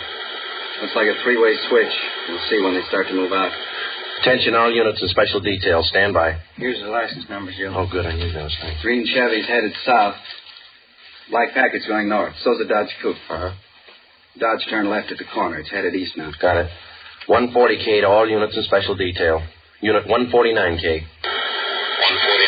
go ahead. 1946 green Chevrolet sedan, license 61 William 852, headed south on Ocean. Roger. Unit 145K. 145K, go ahead. 1947 gray Dodge Coupe, license 1 X-Ray 1898, headed east on Clipper Street. Roger. 143K, come in. 143K, yep. 1939 black Packard sedan, license 6 Mary 6778, headed north on Ocean. Roger. Got him spotted. Could be a dry run. Couldn't afford to chance it either way. Nothing to do now but wait it out. That's right, and pray for rain. It was 8 minutes past 8 p.m. We sat back and waited for the reports to come in from the cars. At 8:25 p.m., 17 minutes after the alert was broadcast, Unit 149K reported in on the gray Chevrolet sedan. The car and its occupants were thoroughly searched. No trace of narcotics was found. 8:42 p.m., 34 minutes after the alert. Unit 143K to 140K. 143K, go ahead. On that 1939 Packard sedan, license 6 Mary 6778. Shook him down. Nothing. They're clean. 8:50 p.m., 42 minutes after the alert, the report on the third and final car came in, the 1947 gray Dodge Coupe. That's it. Not a trace of narcotics in any of those 3 cars. Belmont beat us. Tough luck. It's going to be tougher. Now he knows we're after him.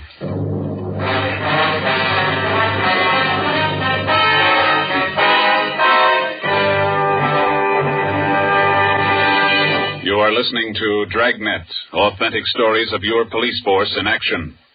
Now, here's an authentic report from Fatima Cigarettes. In 1949, Fatima more than doubled its smokers from coast to coast. In 1950, enjoy Fatima yourself. You'll find Fatima extra mild. Because Fatima is the long cigarette which contains the finest Turkish and domestic tobaccos superbly blended to make Fatima extra mild. You'll find Fatima tastes much better. Fatima's superb blend gives you a much different, much better flavor and aroma than any other long cigarette. You'll find Fatima best in cigarette quality. Fatima has always stood for the best in cigarette quality. For a new year of greater smoking enjoyment, buy Fatima in the appealing golden yellow package. You will agree, Fatima is the best of all long cigarettes. The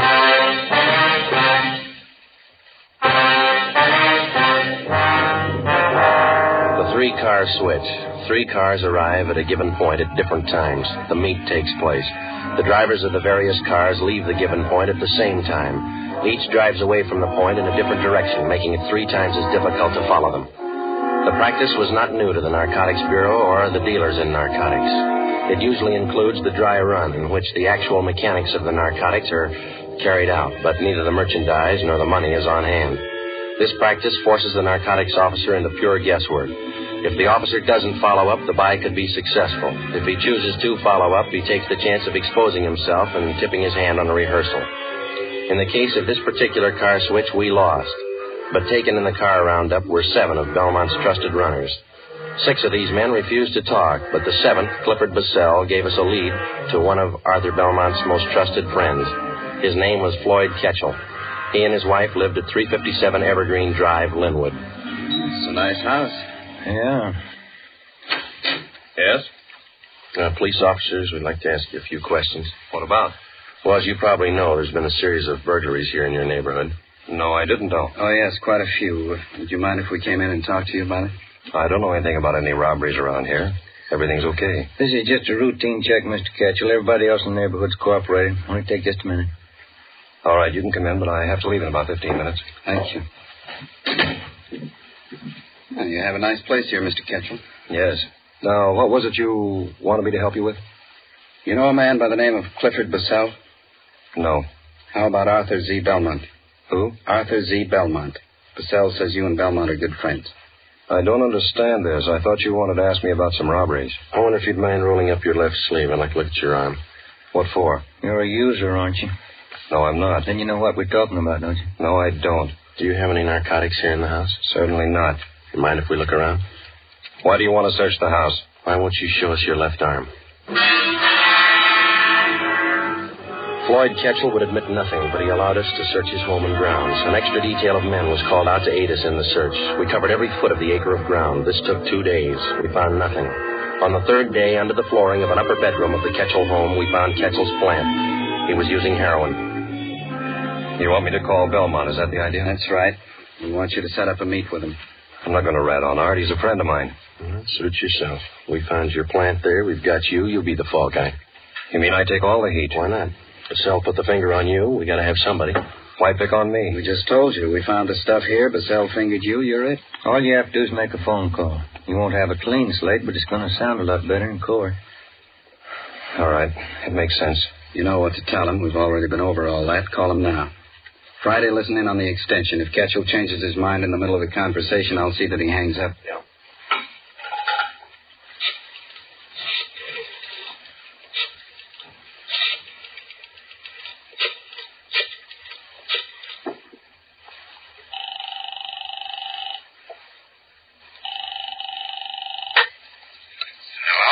Hi, Art. Floyd Ketchel. Hiya, Ketch. Fine. How's Edna? She's fine, Art. Say, I got a friend on his way to Honolulu. He wants to take a little package along. Gotta have it. You know him? Is he okay? Yeah. Old friend. You sure? Yeah. Have to be pretty careful. Got hit Wednesday night down the beach. Yeah? Who'd they get? Purcell and 6 guys from New York. Got off easy. It was a dry run. I didn't know that. Nothing in the papers. Isn't hit yet. It will. How much do your friend need? Going to be in the islands for quite a while, so there's a couple ounces should do it. You got the money now? He's good. Can you swing it tonight? Boat leaves from San Francisco day after tomorrow. Hasn't got much time, has he? Okay, you want to pick it up? Yeah. All right if I bring him along? I want you to meet him. Good customer. If you're sure about him, yeah. 8:30 at the store. We'll be there, Art. 1,100 cash. Yeah. Better be okay, kid. He is. Better be. I had one dry run this week. I can have another. 3:22 p.m. We took Mr. and Mrs. Floyd Ketchel back to Central Division, where they were booked on suspicion of violation of the State Narcotics Act. 4 p.m. We met in the office of Chief of Detectives Thad Brown. You need $1,100, is that right? Yeah, that's right. How much was in the Secret Service fund? $223. Allotment for this month's all gone. Well, where'd you get the rest of it? You haven't got it all yet. Romera's the banker. How you got it figured, Ben? Well, let's see. I got it all written down here. First off, we got $223 cash. And these fellows all gave us their personal checks. Jack Donahoe and Robert gave us $200. Johnny Begum put up $100. And Captain White sent for $150. Joe put in $35 and 22's all I could swing. That's $720. You need $380, right? Yeah, that's the way I got to figure. Okay, I think I can make up the rest. How about Wynn's Cadillac? You loan it to you? He's out getting it washed. It's 41, isn't it? Yeah, sedan. A little old, but it looks good when it's washed. Flashy. Oh, that's what you need. You going to make the byway? Yeah. Ketchel will be with me. Okay, it's all here, $1,100. Yeah, we've only got one hitch. It's 5 o'clock and the banks are closed. Yeah? Not much time to run around getting checks cashed. It was 5 p.m. We had 3 hours to cash $720 in personal checks. We split up and covered every possible place in the city where we were known and where we knew they would cash them. By 7:45 p.m., we had the $1,100 in cash. The serial number on each bill was listed and the money turned over to Captain White. The scene of the meet was a hardware store on East 9th Street, which Belmont used as a front. Belmont's hardware was located in a small neighborhood shopping district. On Friday nights, the stores remained open until 9 p.m. Promptly at 8:30, Captain White and Floyd Ketchel pulled up in front of the store and went in. Ben and I waited in our car a half a block down the street. It was 8:35. There they are. They're coming out. Must have made the buy. Starting the car. Here they come. Watch for the skipper's signal, huh? Yeah. There it is. Let's go. Okay, pull over here. Come on.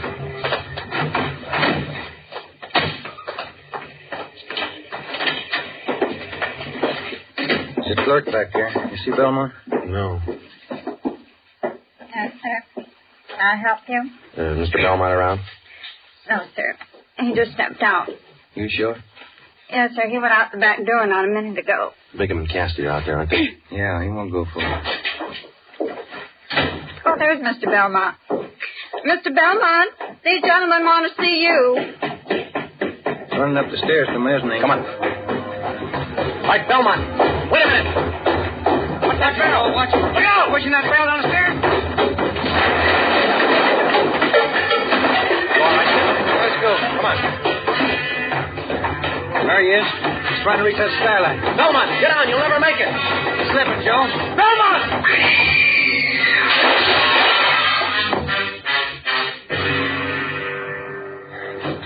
Come on. He didn't do that showcase any good. Yeah, he's through. Piece of that glass right through him. Yeah, it's a rough way to go, isn't it? Yeah. At least narcotics didn't kill him. Didn't it?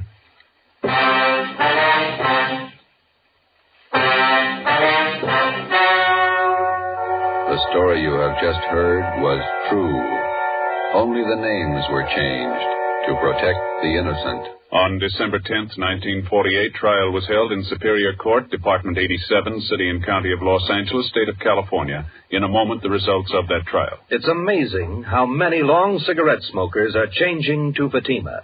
Here is the actual report. From coast to coast, Fatima has more than doubled its smokers. Yes, more and more smokers every day are discovering that Fatima is the best of all long cigarettes. Smokers find Fatima has a much different, much better flavor and aroma than any other long cigarette. They find that Fatima is extra mild because it's the long cigarette which contains the finest Turkish and domestic tobaccos superbly blended to make it extra mild. Enjoy extra mild Fatima yourself.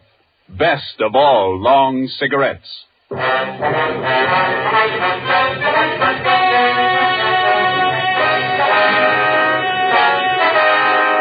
12 members of Arthur Z. Belmont's narcotics gang were finally rounded up by federal, state, and local authorities.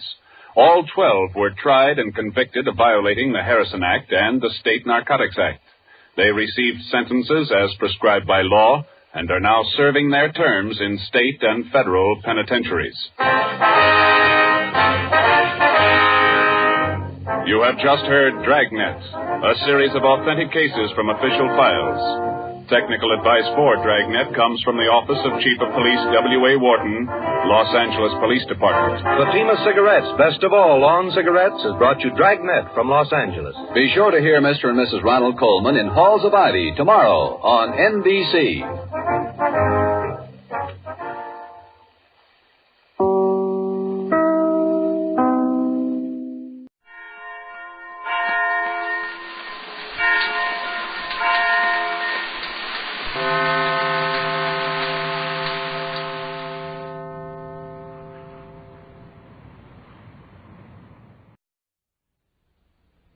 My name's Jeff Regan.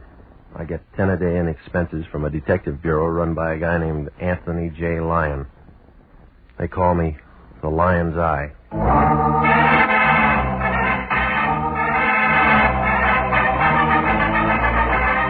With Jack Webb as Jeff Regan, Investigator, stand by for hard-boiled action and mystery and thrilling adventure in tonight's story of The Man with the Key.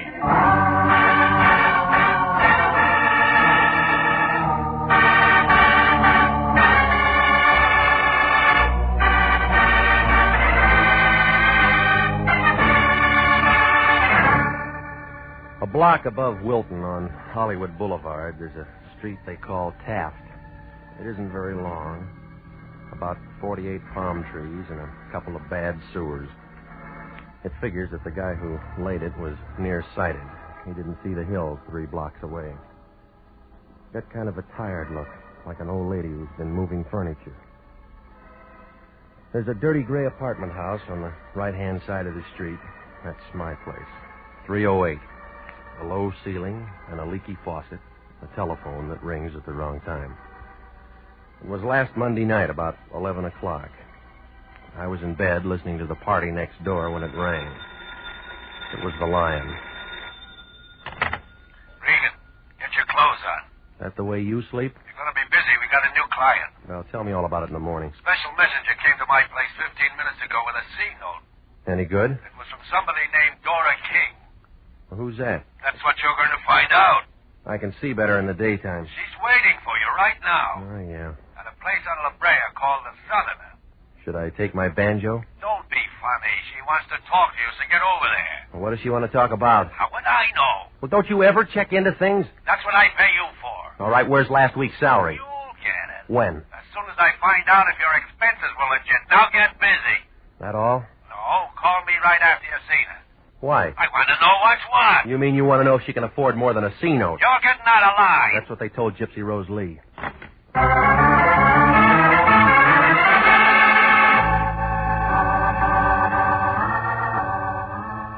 Well, I got over there about 11:30. Turned out to be a small place, long on the shadows and short on the whiskey. There was a bald-headed guy playing a piano in one corner. I guess he'd been inside for a long time, because he'd never been out for a music lesson. The bartender was the only other guy in the joint. His name couldn't have been Dora King. So I went to work on a straight shot and waited. 2 drinks later, a girl in a black dress walked in. She took in the piano player and the bartender and me. I won. She started toward me with a slow, easy kind of a walk, like a panther looking for breakfast. When she oozed onto the stool beside me, the bartender got damp all over. The air conditioning wasn't doing him any good. What'll it be, miss? Make it the same as his. Okay, bourbon and water. Got a match? Yeah? Got a cigarette? Mm-hmm. Got a name? Maybe. I'll bet it's Regan. All right, you got that much. My name's Dora King. I'm sorry I'm late. You ever on time when you meet a guy? No. Your money, you can spend it any way you want. You always this nice to customers? I don't get paid to be nice. What do you get paid for? Have you got a story? I haven't had my drink yet. Hey, you. Coming up. I'm jet propelled. Here you are, miss. Hey, hot night, ain't it? You waiting for the weather to change? It ain't gonna change in here, brother. What's your first name? Jeff. I don't like it. Neither do I. I'm going to call you Regan. All right, let's start calling. Have you got a license? Covers up a hole in my wall. Have you got something that says you're what you say you are? All right. Here. The lion's eye. 6 feet, 170. Brown eyes. You fit? Yeah, I got a mole on my left shoulder. Let me feel. You pass. Okay, you won the toss. Let's kick off. Well, this isn't where we play. We'll go in my car. Where? You'll find out when you get there. Maybe I won't like the field. You trust me, don't you? No. Good. Fill her up again? We're just leaving. Floor show starts in a couple of minutes. That piano player going to be in it? Yeah, he's my brother. He's going to play something he wrote himself. Any good? Stinks. Maybe you better go.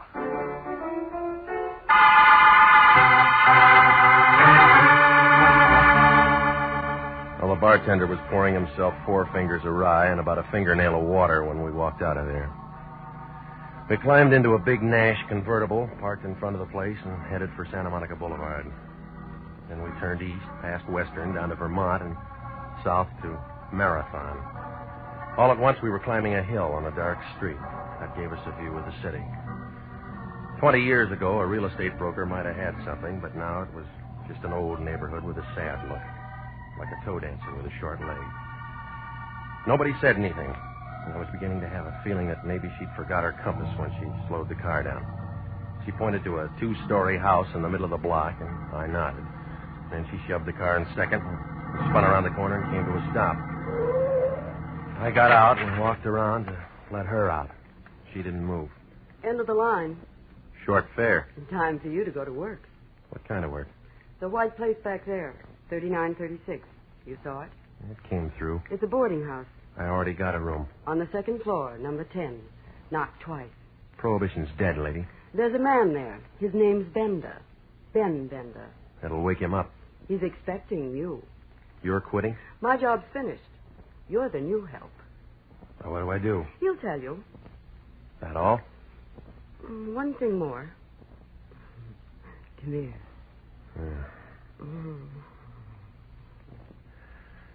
Part of my fee? That's extra. I don't generally get tipped. Just for luck. You act like I'm going to need lots of it. You are. When do I see you again? You don't. Goodbye, gorgeous.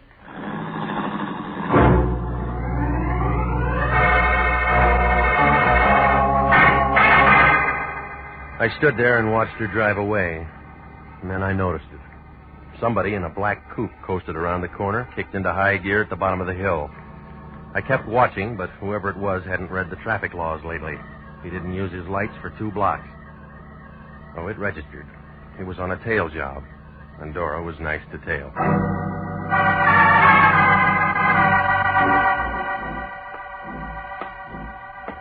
3936 Marathon.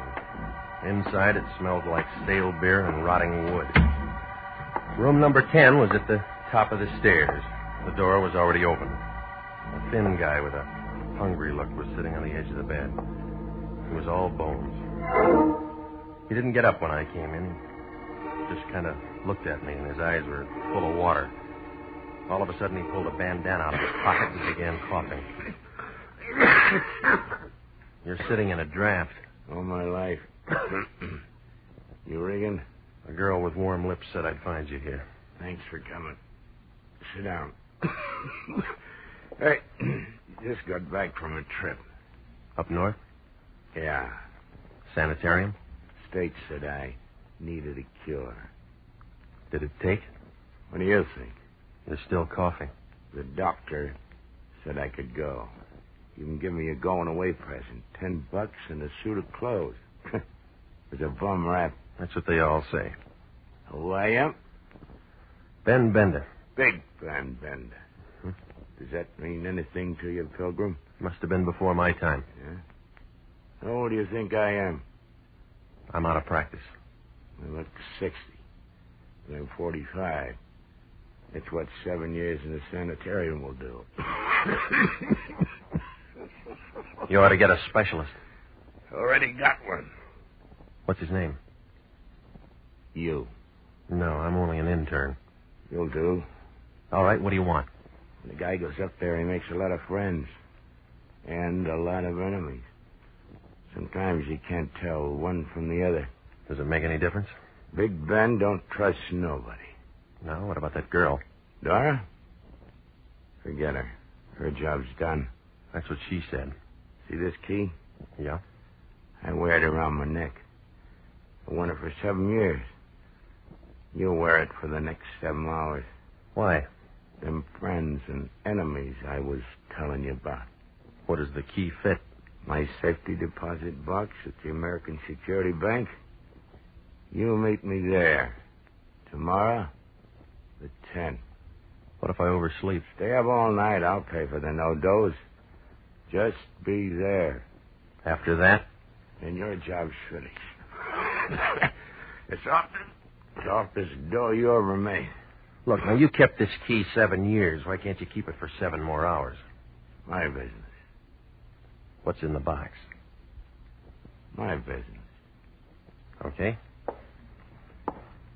Any of those friends or enemies drive a black coupe, white sidewalls? I don't know. Why? My business.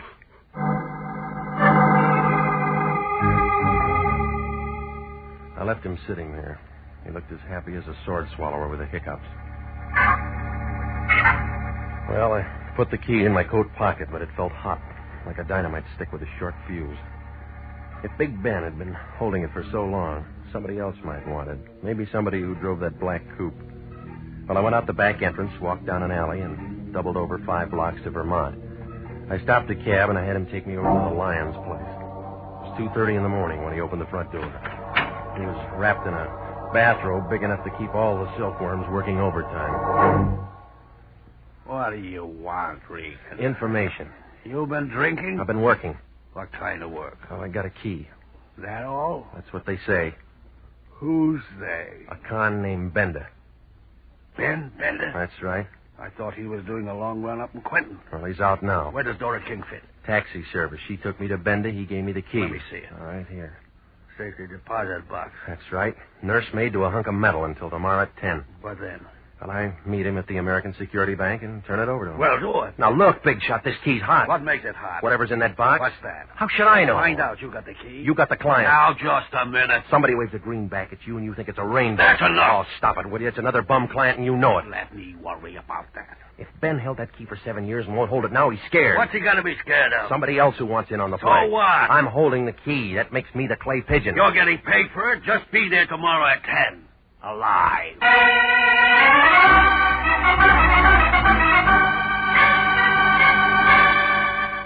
Well, I left the Lion and went out to the street. Nobody was there. I hailed a cab, and he let me off in front of my place. Nobody was there. I opened the front door of my apartment. Nobody was there. It began to feel like a good bet for the Lonely Hearts Club. It was a good feeling. I sat up all that night waiting. Nothing happened. I felt about as popular as a bald-headed chorus girl. Nobody made a play. It was 5 minutes to 10 when I pulled into the parking lot next to the American Security Bank. The car next to me was a black coupe with white sidewalls. It could have been the same one that tailed us the night before. But then I figured there's a lot of cars in L.A. like that. But I leaned in and I looked at the registration. This one belonged to a guy named Al Spandy, who lived in Van Nuys. I wrote the address down and walked into the bank. The guard in a blue uniform waved me downstairs to the safety deposit boxes. It was 10, and still nothing happened. I began to feel kind of relieved, like a flagpole sitter when the wind died down. Big Ben hadn't showed yet. The only one there was a blonde sitting in a glass cage in front of the vault. She looked at me, and I began to wonder what she did on her days off. Good morning. May I help you? Yeah, I want to see if the rent on my box has been paid. Here's the key. 60B. Just a minute. I'll take a look. 60B. 60B's all paid for. Well, I guess my partner must have taken care of it. This isn't a joint box. You're the only one who can get into it, Mr. Bender. Would you like to go in now? No, I'm waiting for somebody. We're all waiting for somebody. I'm waiting for a man. So am I. Been waiting long? Years. Here? Yes. Better places to wait. The ones with money keep coming here. My name's Claire. I'll remember that. Will you remember this? Granite 3408. I'll try it on my phone. When? As soon as I get a spare nickel. I'll give you one. Well, you'll run out of them that way. That's why I work in a bank. Kind of hard on the depositors. Your, friend's late, isn't he? I can wait. Maybe he forgot. You should have tied a string around his finger. No, lady. He already had one around his neck.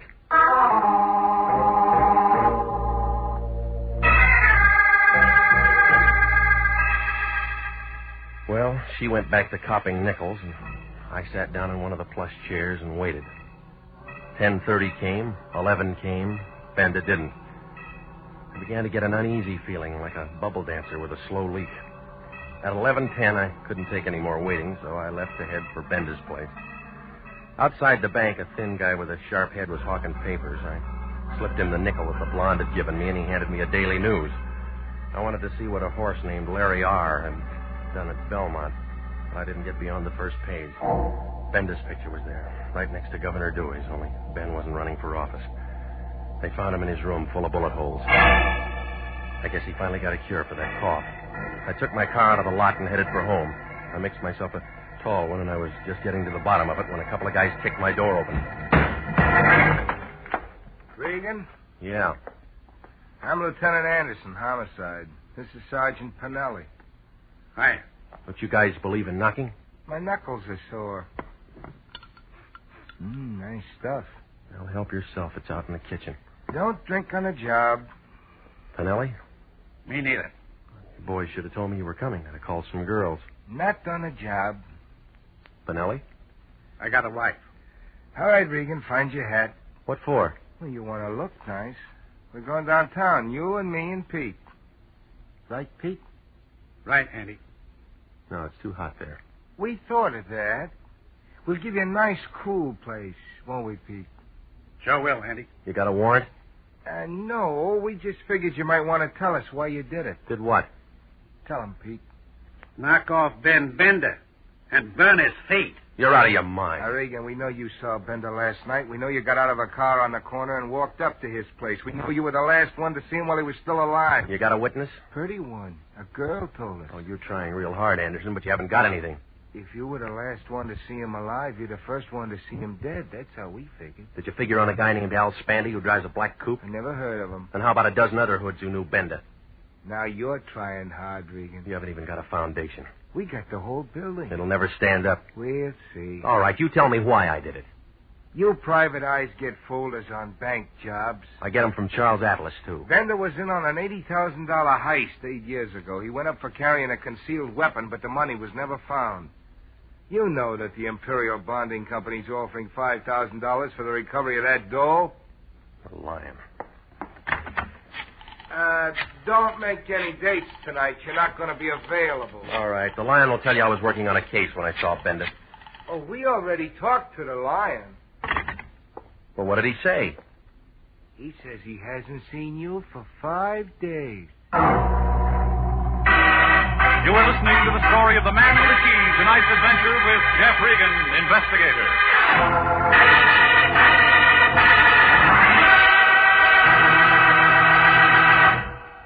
Commissions are still available in the Army Nurse Corps Reserve. If you were a graduate registered nurse between the ages of 21 and 45, you may be eligible for a commission in the Army Nurse Corps section of the Regular Officers Reserve. These commissions are still available, and those who meet the high standards and qualify may elect active or inactive status. Those who request inactive status will continue with their civilian nursing duties but stand ready to serve in time of emergency. Nurses who elect active duty become commissioned officers in the regular Army. If you believe you qualify for a commission in the Army Nurse Corps Reserve, apply to the Adjutant General, Washington, D.C. And now back to the story of the man with the key and Jeff Regan, Investigator.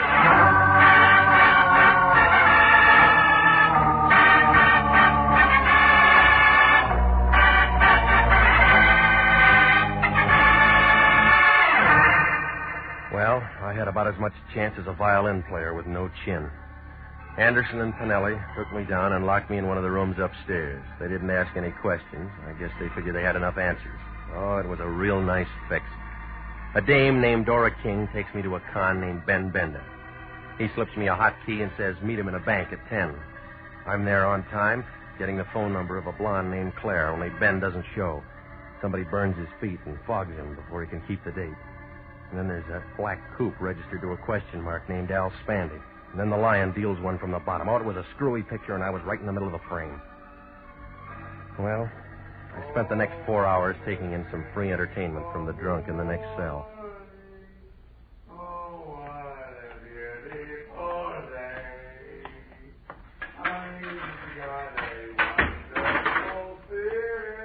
Okay, Regan, on your feet. Bastille Day?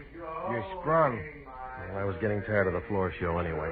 Try and make it Saturday sometimes. That's our big night. Or if I bring a date? I got a phone. I got a phone, my wife. That guy ought to be at Ciro's. Where do you think we picked him up? Regan, I'm running out of patience with you. How many times have I told you to keep out of trouble? Why didn't you tell him I was working on a case? I went to a lot of trouble to get you out. And you went to a lot of trouble to get me in. That was easy. Still got that key to Bender's safety deposit box? I got it. Tomorrow morning at 10, you're at that bank getting into the box. You're crazy. It's in Bender's name. I'll teach you how to spell it. I won't do it. Homicide might like to know you got that key. Now, you listen to me and we'll both make dough. Where I'd be, I couldn't spend it. The $80,000 from the bank job Bender pulled happens to be in that box, like I think it is. Imperial Bonding owes us $5,000 reward. I don't like it. You owe it to the company. Now, listen, you. Bender was knocked off for this key. Whoever wants it might make another try. Nobody knows you got it. Well, I'll give it to you, and nobody will know you got it. Regan, I'm giving you a chance to straighten yourself out. That's right. What do you mean? I feel stiff already.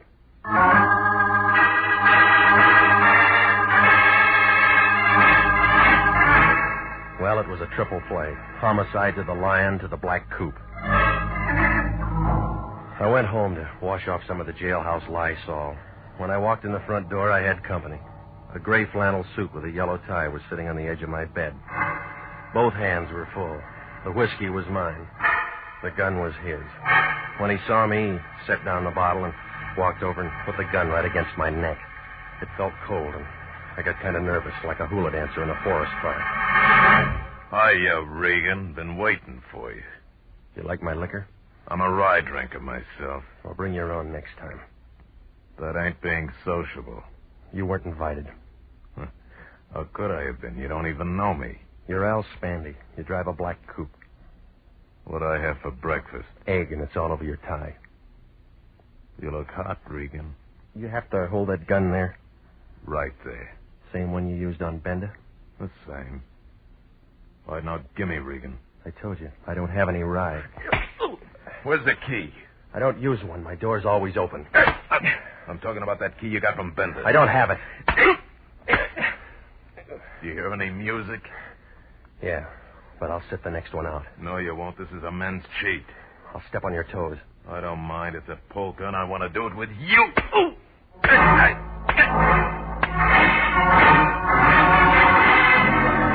Oh, it was a long dance, but Spandy didn't get tired. I knew I wasn't going to last the evening out. And then I saw Dora King standing in the doorway back to Spandy. She was taking everything in like a Hoover vacuum cleaner on a dirty rug. She had a .25 in her hand, and she knew how to use it.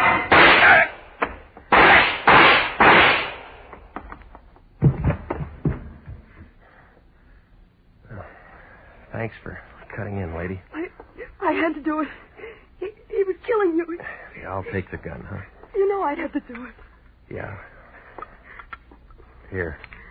Go on, drink it. Yes. Now, you want to tell me all about it? Yes. I wanted to tell you at first, but Ben wouldn't let me. He's not around to stop you. Do you think Spandy hurt him much before he killed him? I wasn't there.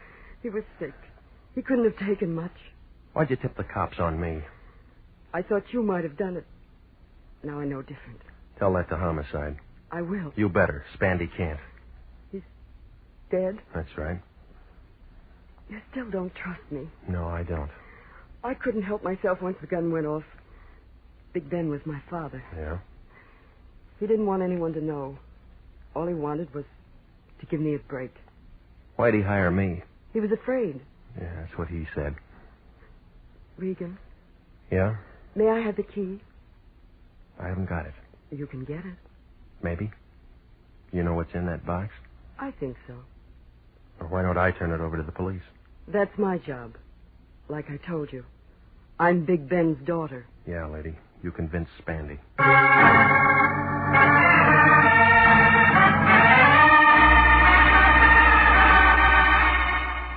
Well, I called homicide, and Anderson and Pinelli handled it. We all wound up downtown. It didn't take them long to find out that the gun Spandy used on me was the same one that killed Big Ben. Dora gave Anderson her story. He said it would take some fixing, but he could keep her out of the papers. It was justifiable homicide. She wouldn't even be indicted, but they had to hold her overnight. Well, it was almost daylight when I pulled to a stop in front of my apartment. I was beginning to feel a little better, but it didn't last long. When I walked into my place, it looked like the L.A. Dons had been having a scrimmage. Every corner had been going over. Oh, it didn't make sense. Bender was dead, Spandy was dead, Dora King was downtown, but somebody still wanted that key. Well, I crawled into what was left of my bed and set the alarm for 9:30. I didn't sleep much. I kept seeing keys and faces and $80,000 bills.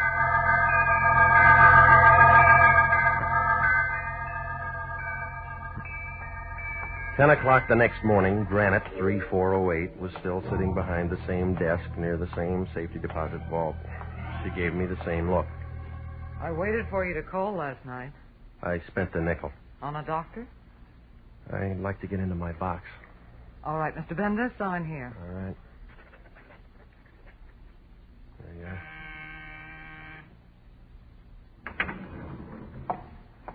This way. Looks like part of the new freeway. One thing about a vault, it's quiet. So's a tomb. We're alone. Yeah. Well?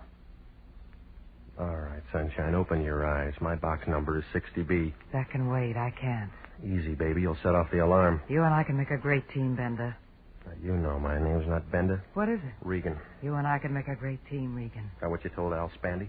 Why bring up a dead issue? What's your deal? You got Bender's key, I got the bank's key. You need both of them to open up the box. It's good so far. Go on. Oh, there's $80,000 there. Let's not let it go to waste. Big Ben waited 7 years to open that box. Look what happened to him. I waited just as long as Ben. And 7 years is harder on a girl. How'd you work it? Ben and I had a great plan. I was the cashier Ben heisted. Only I just gave him a bag full of paper. The real dough's in his box. Well, that's the safest way. Keep your money in a bank. Yeah. Mm-hmm. And when it cooled off, both of you go in and pick up the dough together. That's the way it was supposed to work, only Ben was dumb enough to get himself picked up and tucked away for 7 years. Oh, you made real good partners. Nobody trusted anybody. I trust you. That why you went through my place looking for the key last night? Well, girls got to use their head. Besides, you might have been home. Ben and Spandy are dead. We don't have to worry about either of them. The money's still here. We got the keys that'll open the box. Can you add that? Yeah? What's the answer? About 20 years. What do you mean? That bonding company will see that you get the full load for grand larceny. You wouldn't turn me in. Don't make book on that. You and I'd make a great team, Regan. We can't lose. That's what USC thought.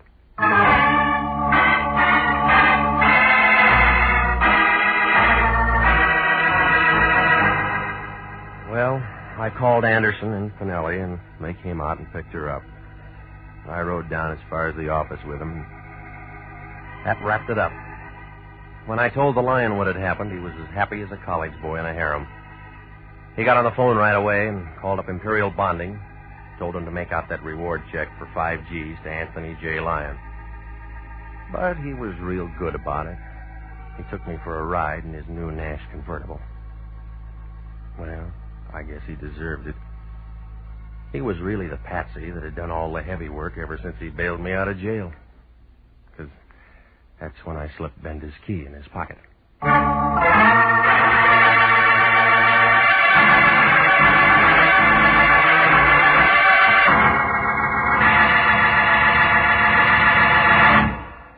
Jack Webb is featured as Jeff Regan with Herb Butterfield as Anthony J. Lyon. Jeff Regan, Investigator, written by E. Jack Newman and Larry Roman, produced by Sterling Tracy, is heard each week at this time over CBS. Tonight's cast included Ken Christie, Yvonne Patey, Marvin Miller, Paul Frees, and June Martell.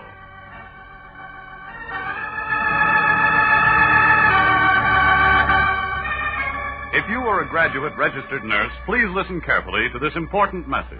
29,000 nurses are needed to join the new Army Nurse Corps Officers Reserve.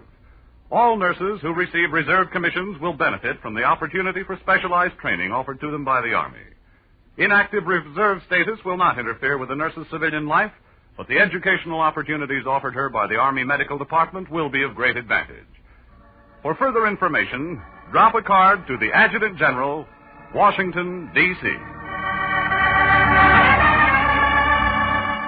Original music for this program is by Dick Arant. Bob Stevenson speaking. This is CBS, the Columbia Broadcasting System.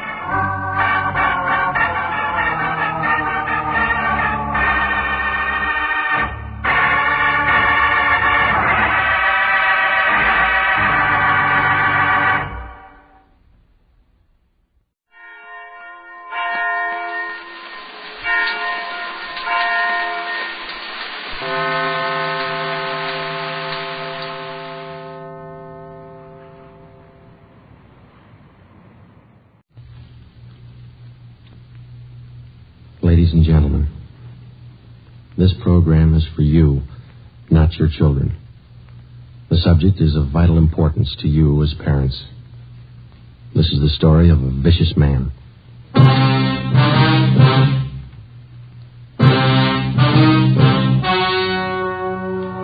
The story you are about to hear is true. Only the names have been changed to protect the innocent. Fatima Cigarettes, best of all long cigarettes, brings you Dragnet.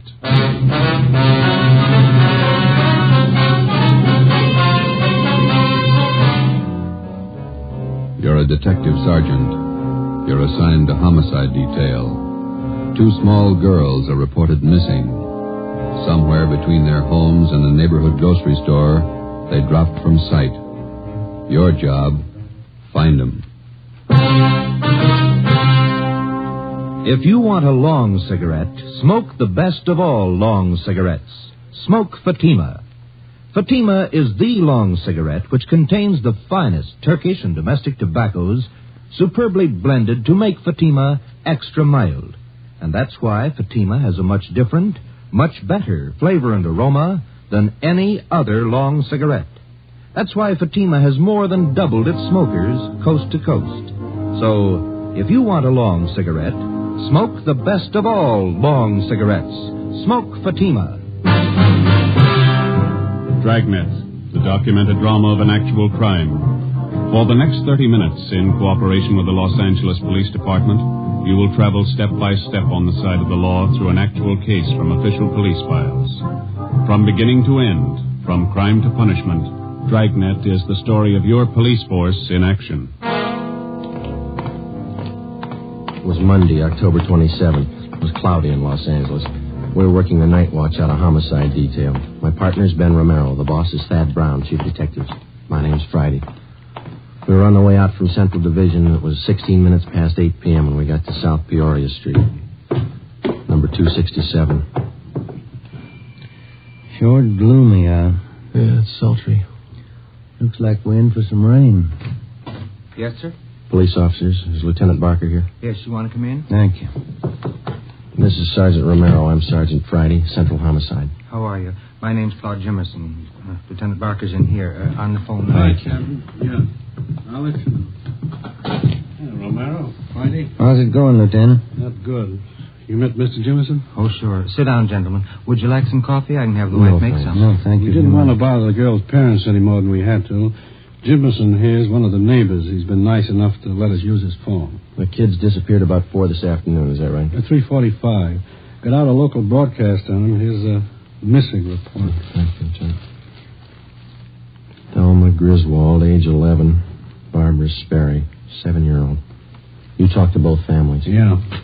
About 3:30 this afternoon, Mrs. Griswold sent her daughter to the grocery store down on Sycamore Avenue. It's about 10 blocks from their home. The Sperry girl, a friend of hers, she went with her. Anybody at the store remember seeing them? According to the grocery clerk, they were there about 3:45. Mother gave the kids a note.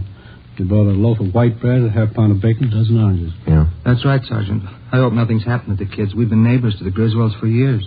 Sperry's, too. Did you notice if the little girls were going in the direction of their home? Yes, they were. The last time I saw them, they were about a block away, heading straight for home. Little Sperry girl had her dog with her. Champ, I think they call him. He's a collie. And he's missing, too. That's right, Joe. Not a trace of the kids or the dog. Juvenile officers from 77th Street have been checking the neighborhood for the past 3 hours. And are the girls in the habit of wandering off like this? Parents say no. It's the first time. Mm-hmm. Well, thanks very much, Mr. Jimmerson. Well, not at all, Sergeant. Sure you won't have a cup of coffee? No, thanks. We don't like to bother you, but we may have to check back with you later tonight. Routine questions. If I can help out in any way to find those girls, let me know. Yeah, we'll let you know, Jason. Thanks again. Nice fellow. Yeah, most of the neighbors we've talked to have been the same, anxious to help. Some of them are out with our juvenile officers now trying to dig up a lead on the kids. You checked the movie theater and the playgrounds in the neighborhood? Everything, Joe. Those some of your men from juvenile, Lieutenant? Yeah, looks like it. Yeah, Schwartz and Preston. Lieutenant? Yeah, Preston, what you got? Found the kid's dog, the collie. Where? Just above Sanchez Drive, up in the hills. Hope it's no indication. How do you mean? Dog's dead. The collie dog was taken to a veterinarian on Jefferson Boulevard to be examined for cause of death. We put in a call to the office, and a special detail of men was assigned to aid in searching the area where the dog was discovered. We got out an all-points bulletin. The fathers of the missing girls and a dozen neighbors joined in the search. With the aid of flashlights, we started from the end of Sanchez Drive, and as best we could, we covered the ground for almost a full mile back into the Sunset Hills. 10:55 p.m. It started to thunder. The search went on. The hilly terrain and thick patches of scrub oak didn't make the job any easier. 11:15 p.m. It started to rain. Watch your step, Joe. The rocks are slippery. Yeah. I can't figure it. Not a sign. What do you think? I don't know. Wait a minute. Flash your light over here. No, here. See something? I thought I did. Yeah. Scrap of brown paper. Who's this come? Sergeant, is that you? Oh, Jimmerson? Yeah, what's that you got? I found it right down there, just off the path. Paper sack. Look. Loaf of bread, a few oranges, a package of bacon. Where'd you find it? Right down there. Mr. Holmquist and me, we were heading back to the cars when I saw this bag lying to one side of the bush. We'll take it, Jimmerson. Thanks. Let's go, then. That means that Barbara and Thelma were up here today. You haven't mentioned that to either one of the girls' fathers. No, I haven't. Good. They're having a hard enough time as it is. Friday, Ben, see him for a minute? Yeah. Excuse us, Mr. Jimmerson. Certainly. Yeah? Schwartz and I checked with the vet who examined the dog. What'd he say? Says the dog was beaten to death. We made another attempt to continue the search of the Sunset Hills area for the two missing girls, but the heavy rain and the darkness made the job impossible. The rain had also destroyed the physical evidence at the spot where we had found the grocery bag. We went back to Jimmerson's house and called the office again. Another detail of men was assigned to be on hand to help in the search when it resumed at daylight. Chief of Detectives Thad Brown and Captain Harry Elliott of Homicide were notified of late developments.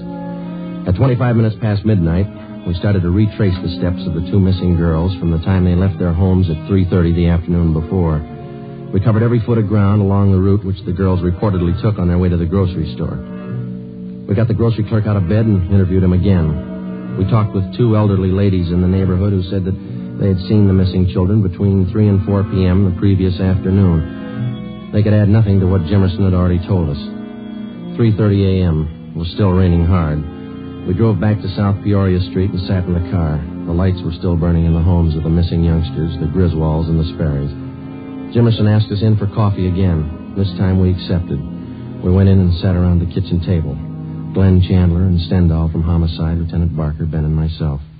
Jimmerson's wife made the coffee. There wasn't much talking.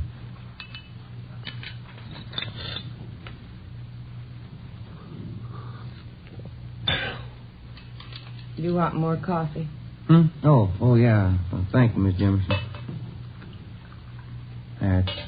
Thank you. You want some more? No, thanks. It's fine. You want some more coffee? You got enough there? Sure, Lieutenant. Plenty. Go ahead. Right. Fill the sugar bowl, will you, Amy? Empty. There isn't any more. You never do things right. I told you to get some at the store today. You told me? Yeah, that's all right, Jimmerson. Never use it anyway. Thanks. Never do anything right. All right, Amy, go to bed. She's a little upset. Not feeling too well. Well, I guess we better be going, Jimmerson. Thanks. No, that's all right, Sergeant. She didn't mean you. It's this whole thing, I guess, got everybody on edge. There's still a chance they may be all right. How do we explain the bag of groceries we found back in the hills and the dog? If anybody's hurt those kids, we'll take care of him. Right here in this neighborhood, he'll get what's coming to him. Somebody at your back door. Oh, yes, I'll get. Sergeant Friday here? Yes, he's here. Come on in. Sergeant. Hi, Tom. Hi. What do you got? Mr. Griswold, Joe. Says he'd like to have you come over and talk to him. Figures it'll make his wife feel better, all broken up. Sure. Come on, Ben.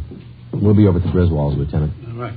Thank you for the coffee, Jameson. Not at all. If you get a chance, tell Griswold how sorry everybody is. We'll help all we can. Sure.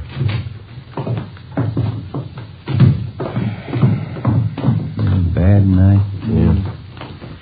Did you check by the Sperry's house, Tom? Mm-hmm. Mother's trying to get a little sleep. Father's still sitting up. There he is, by the window. Yeah. This is the Griswold home. Go ahead, Tom. Yeah. They're going to ask questions. What are we going to tell them? I don't know. They could be all right. Kids do funny things sometimes. Maybe, but they don't murder their pet dog. Like a doctor, a lawyer, or an engineer, the police officer comes to realize that there's only so much that can be learned from his books. Time and experience make up the rest.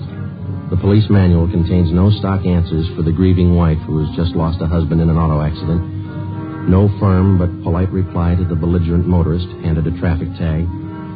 No words of reassurance for distraught parents of missing girls, ages 11 and 7. Whether it's trapping criminals or comforting parents, you find the right answer the hard way. There isn't any other way. We sat and talked with the Griswolds for a full hour. We didn't tell them about the dog or the bag of groceries. Until the fate of the two little girls was definitely decided, we figured giving them the information would serve no purpose except to add to their worries. 5 minutes past 5 a.m. Almost a full hour until daylight. It was still raining. George, maybe the officers would like some breakfast before they leave. No, thank you kindly, Miss Griswold. We had some sandwiches about an hour ago. Sure I can't fix you something? No trouble. No, sir. Thanks anyway. Thanks. Terrible night. Rain. Now, Helen, just a little while longer. We'll find the girls. It'll be daylight soon. Mrs. Griswold, some of your neighbors tell us that there were two strangers here in the neighborhood this afternoon. Yes, but that was earlier. Mrs. Nelson next door and I were talking about it. One was a gardener looking for work. The other one was selling books. What time were they around there? Book salesman was here about noon. The gardener about 2 o'clock. Mm-hmm. How is your daughter about strangers? Does she make friends easily? No, not at all. Thelma's very careful about that. She'd never go with a stranger, I'm sure. Why do you ask that question, Sergeant? Have you found out something? No, sir. No, we haven't. It's just a routine check, that's all. Can't understand it. And girls. Out in all this rain, something must have happened. I know. Now, Helen, you've been doing fine. Don't let down now. Joe, Chief Brown's car just pulled up outside. Thanks, Tom. Ben? Yeah. Thank you very much, Mr. Griswold, Miss Griswold. Well, thank you, gentlemen. Here, let me show you the door. We'll meet at the end of Sanchez Drive, Mr. Griswold, about 6 a.m. Should be light enough by then. Oh, all right. Oh, Sergeant, there is a chance, isn't there? The girls are all right. There's a good chance. You try not to worry. Come on, Ben. Practice.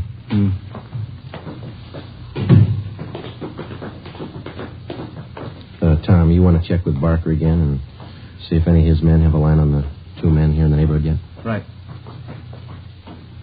If you want us, we'll be in Thad Brown's car. All right, Sergeant. What time you got, Joe? 20 to 6. It's getting light now. Yeah. Let's get out of this rain. Gentlemen, you look a little wet. I could stand a dry pair of shoes. Still no trace of the kids? You heard about the dog and the bag of groceries? Yeah. Nothing else since then? No. It'll be light in a couple of minutes, and we can start searching the hills again. I ordered up another detail of men to help. They're parked up on Sanchez Drive. Captain Elliott's with them. Good. We can use all the help we can get. That's rough terrain. There's a lot of ground to cover up there. Guess you talked to everybody in the neighborhood? Yeah. Parents, too. They help you much? Well, they told us there were 2 strangers in the neighborhood before the girls disappeared. We're having them checked out. Yeah. Griswold thinks the kids would be safe on that count. Says his daughter's afraid of strangers, never goes near them. How much area did you cover in the hills last night? About a 4 mile, wouldn't you say, Ben? Starting from Sanchez Drive straight back into the brush. It wasn't too thorough. Not enough men, not enough light. You got plenty of both right now. 10 minutes past 6 a.m., Tuesday, October 28th. The search of the Sunset Hills area was resumed. 150 officers spread out over a 2-square-mile area with orders to probe every foot of ground. With them were almost 50 volunteers from the neighborhood. The rain settled to a cold, steady downpour. The mud was ankle deep. 8:30 a.m., no sign of the missing youngsters. 10:30, still no sign. The search went on. The neighborhood restaurant owner sent out 5-gallon jugs of hot coffee for members of the searching party. After 6 continuous hours combing the hills, still no results. Chief Brown, Ben, and I went to the car for a cup of coffee and a cigarette. It's got me beat. Those kids wandered off. They had to come in this direction. Well, they couldn't have headed toward town. Somebody would have noticed them, sure. Yeah. No leads at all on that APB you sent out? 2. They both fizzled. The youngsters up in those hills someplace. Gotta be. Are you 2 ready? Yeah. Let's go. Sure doesn't figure. 2 square miles. We've been over it twice. We'll go over it again. Find them. Thelma Griswold, age 11. Barbara Sperry, age 7. Tuesday, October 28th, 2 p.m. They were still missing. Another detail of men from Metropolitan Division were dispatched to aid in the hunt. The daily newspapers played the story across the front page. Wire services bulletined the news across the country. Radio newscasters covered the story at the scene. On South Peoria Street, the 2 mothers sat in their homes and waited. The search went on. It stopped raining. Did you cover that patch of underbrush over there, Joe? Yeah. Watch it. Yeah. I'm tired. Oh, yeah. Let's swing up this way. All right. Anything? No, nothing. All right, come on. Almost 2:30. Yeah. Too much coffee, sour stomach. Me too. You got a cigarette? I'm out. Oh, here. Thanks. Riley! Romero! Come on down! Preston, what do you got? What is it? They found him! They found the kid! Come on. Watch it, Ben. Bad spot here. Yeah, it's slippery.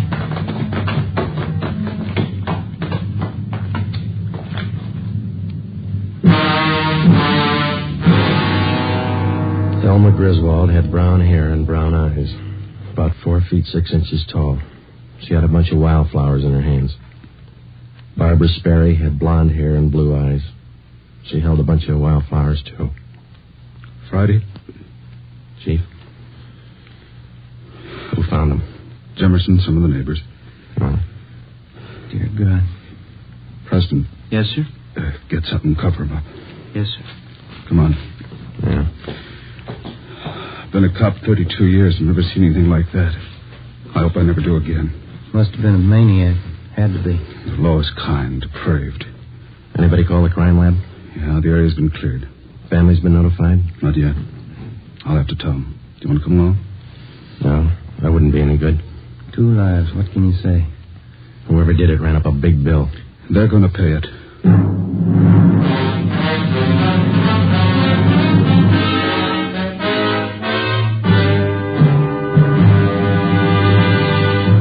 listening to Dragnet, authentic stories of your police force in action. Now listen to these authentic reports about Fatima cigarettes. Sales reports show that Fatima has more than doubled its smokers from coast to coast. Smokers' reports give the actual reason for this astonishing gain. Hear what Mr. W.B. Williams of New York has to say about Fatima. I like its even mildness, no irritation. There's something about the taste of Fatima that doesn't seem to be in any other cigarette. In the words of Miss Marie Blacker of Chicago, my friends are switching to Fatima, too. It's much the best of long cigarettes. Listen to this statement by Miss Cecilia Marr of Los Angeles. I like Fatima best. It's so mild and has a wonderful flavor. Yes, from all reports, Fatima is the best of all long cigarettes. Enjoy extra mild Fatima yourself. It's wise to smoke extra mild Fatima.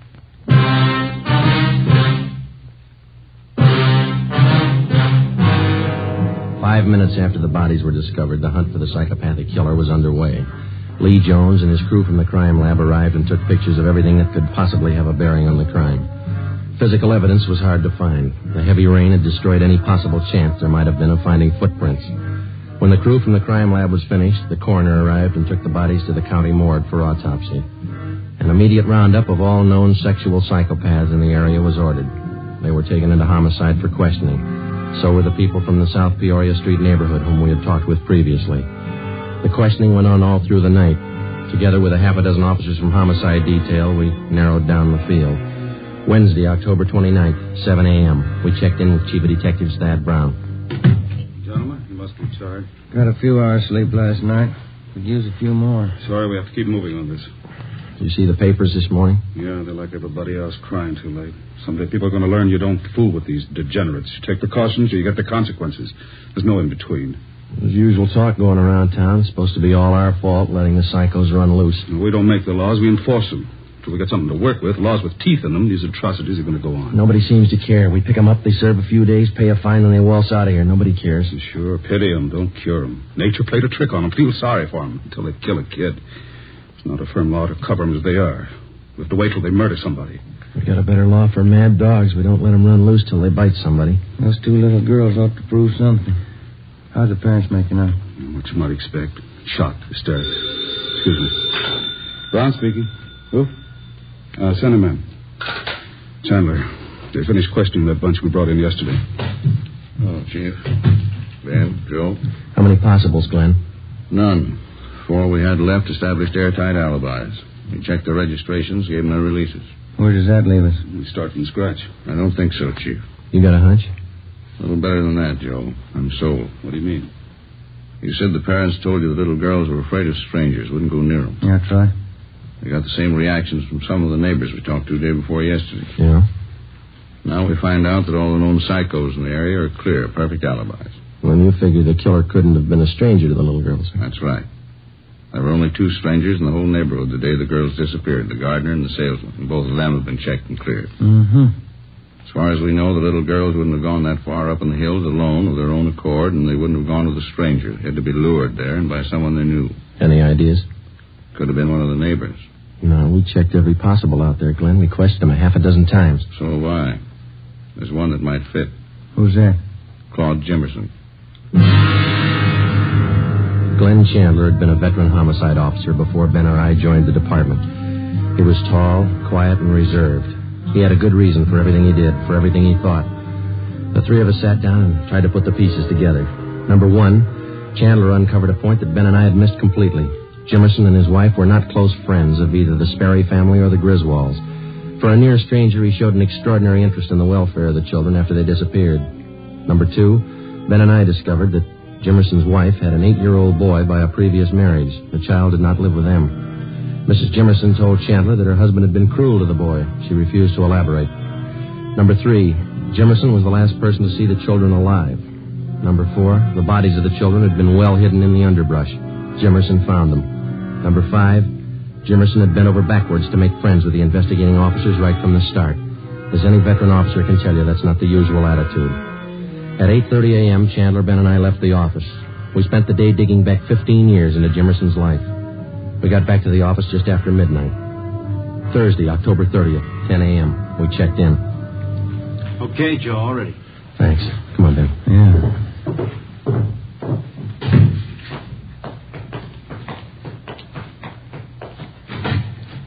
Morning, Mr. Jimmerson. Oh. How are you, Sergeant? Glad to see you. Sit down. Sorry to bother you again. Not at all. Glad to help. Anything new turn up? Did you kill those two little girls? That's a funny thing to ask. Of course not. You know that. We ask everybody the same thing. Hope you're not offended. Oh, you kind of surprised me. I didn't know. Did you kill those little girls? I don't understand. I told you no. Of course not. It's a stock question. Routine. Did you kill them? Now, look, Sergeant, how many times do I have to tell you no? Sorry. You don't have any children, do you? No, we don't. No stepchildren? No. Why? Before you moved out to South Peoria Street, you and the wife lived out in West L.A., didn't you? Kelton Avenue? Oh, yes. How'd you know? You recall a Mary Gibbs out there? Gibbs? No. 6-year-old girl. You were charged with molesting her. That was back in 1944. They were crazy. They never proved it. Before Kelton Avenue, you lived in Santa Monica on 10th Street. Is that right? Yes. It was an 8-year-old girl. Donna Honrath. That kid lied, too. She asked me to fix her doll buggy. I never went near her. What about your stepson? Why isn't he living with you? Why did your wife send him to live with her sister? Amy's crazy. I never harmed the boy. We didn't get along, that's all. He got on my nerves. You've had 4 jobs in the past 5 years. What were they? I don't know what you're talking about. You were a janitor at a grammar school down the south end of town, then a gardener at a children's playground. Then you were a shoe salesman, children's shoes. Then you worked at another grammar school. What does all this mean, anyway? What are you getting at? Have you ever been in jail? Once. 6 months. There was some trouble. What kind of trouble? I didn't know what I was doing. I was drinking. I didn't mean to bother the kid. Well? That's all, Jimmerson. Routine questioning. You can go now. Oh, thanks. I hope you haven't got the wrong idea about me. I like children, that's all. Sure. Thanks for coming in. Well, not at all, Sergeant. Anything I can do to help. Well, goodbye. Say, Jimmerson, I almost forgot. There is one thing. Oh? Since you're the one who found the little girls, we'll have to have you identify the bodies. It won't take long. Morgue's just across the street, up the block. Well, I'd like to help you, but I got an appointment. All you have to do is look at them. Won't take you long. Come on, let's go. I'd like to help, Sergeant, but I don't take these things well. I get sick. We'll make it try. Out this way.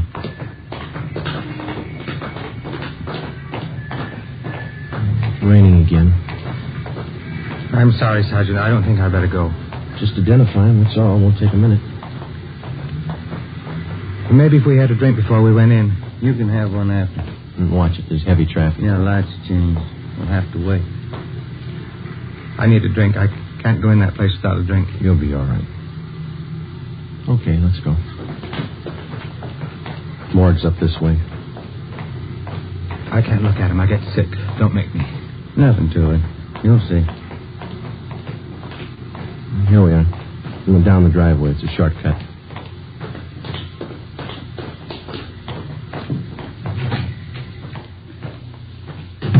This way. Hi, Joe. Can I help you? Yeah, Archie. Those little girls. Thelma Griswold. Barbara Sperry. Oh, yeah. This way. Please. Right here, Joe. Yeah, Thelma Griswold. Uncover.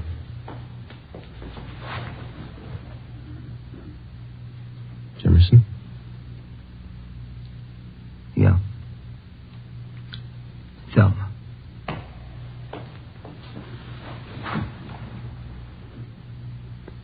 This one? Barbara. Little one. You killed him, didn't you? The dog jumped at me. She started to yell. Put my hand over her mouth. Then the other kid. I hit them. Too hard. They cried. Joe? That's all. All right. Huh? Let's go. It wasn't my fault. I like kids. They didn't understand me. Neither do I, mister. Come on.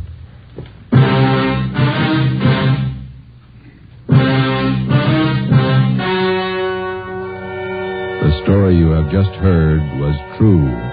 Only the names were changed to protect the innocent. On March 18th, trial was held in Superior Court, Department 87, City and County of Los Angeles, State of California. In a moment, the results of that trial. It's amazing how many long cigarette smokers are changing to Fatima. Here's the actual report. From coast to coast, Fatima has more than doubled its smokers. Yes, more and more smokers every day are discovering that Fatima is the best of all long cigarettes. Smokers find Fatima has a much different, much better flavor and aroma than any other long cigarette. They find that Fatima is extra mild because it's the long cigarette which contains the finest Turkish and domestic tobaccos superbly blended to make it extra mild. Enjoy extra mild Fatima yourself. Best of all long cigarettes.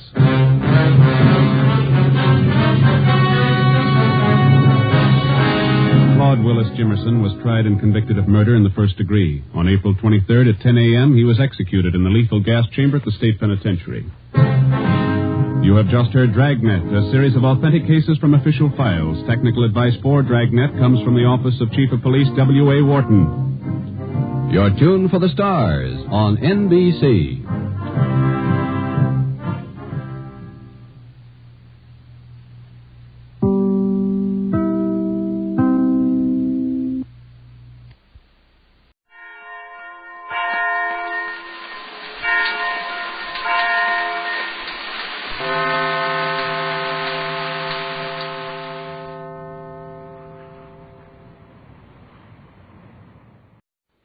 This one's about Pete Kelly.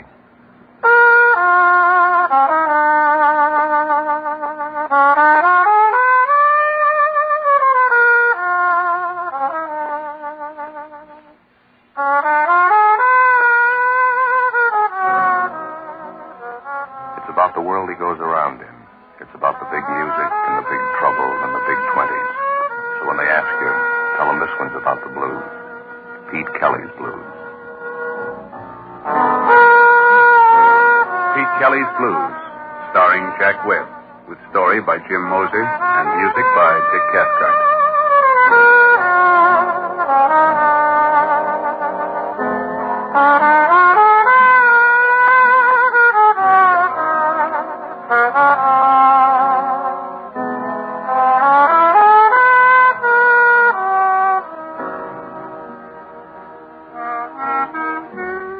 My name's Pete Kelly.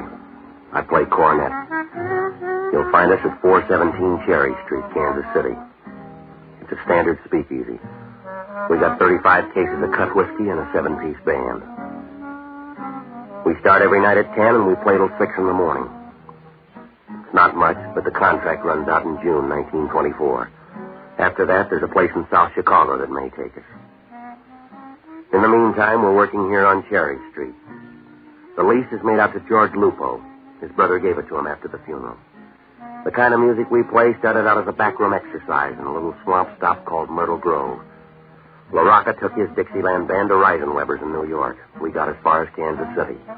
It's no place to get off a train unless you're a sack of mail. Because around here, everybody works at the same job, staying alive. $50 buys a pair of socks, a spaghetti dinner, or a down payment on murder. Well, last night, everything turned sour about midnight.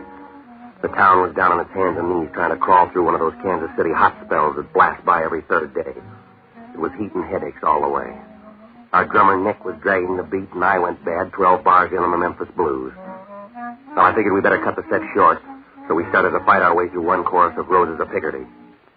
That's when the kid came in and stood by the bandstand. He was tall enough to see over a quart of milk with a face the size of a minute and just about as young.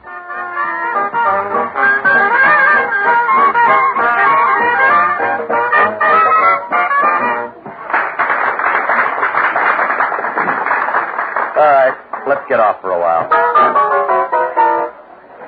Who's your friend, Pete? I don't know, but he must be tone deaf. Mr. Kelly! Mr. Kelly! Yeah, son. I heard you play. You sound good. We've been better. What's on your mind? Father Cronin sent me to see you. Are you doing a little missionary work? Oh, no, sir, nothing like that. I'm an olive boy over there. Father calls me Little Jake. I sure got you working the late shift. I've been trying to get a hold of you all day. Father wants a favor. Well, make it a small one. I'm all out of the big one. He just wanted to know if you could come by St. Timothy's and see him. He said tomorrow morning right after the 9 o'clock. Okay. Tell him he keeps terrible hours. I'll be there. Thanks, Mr. Kelly. Pete Kelly? Yeah, that's right. Tell the kid goodbye. He knows his way out. Should I go, Mr. Kelly? Beat it, kid. Yes, sir. Goodbye, Mr. Kelly. Yeah, goodbye, Jake. You got someplace private? We'd like to talk. This is my office. Now listen hard, Bright Eyes. There's enough gun in this coat to blow you right through the wall. I'll take your word for it. We come in here nice and you get funny mouth. Now you got someplace we can talk. I can't leave. I got to do a number. Do it. We'll be right here about 10 feet from your stomach. Yeah. All right. Let's go. You look sick, Pete. What's the matter? I feel fine. I'm sorry now. Everybody ready? Let's go.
You proved it. Now let's go. Yeah. Keep them going, Red. How many shall we do, Pete? If this works out, about 10 minutes worth. Let's go. The alley will do.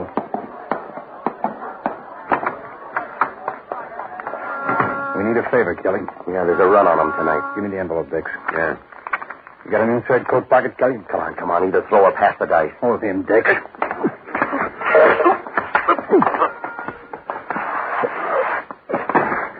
Pull him up, Dix. Come on. Up. Yeah. Now, this is how. Here's an envelope. It goes in your inside coat pocket and it stays there until 6 o'clock tomorrow night. You don't open it, you don't mess with it. What happens at 6 o'clock? You'll be the first to know.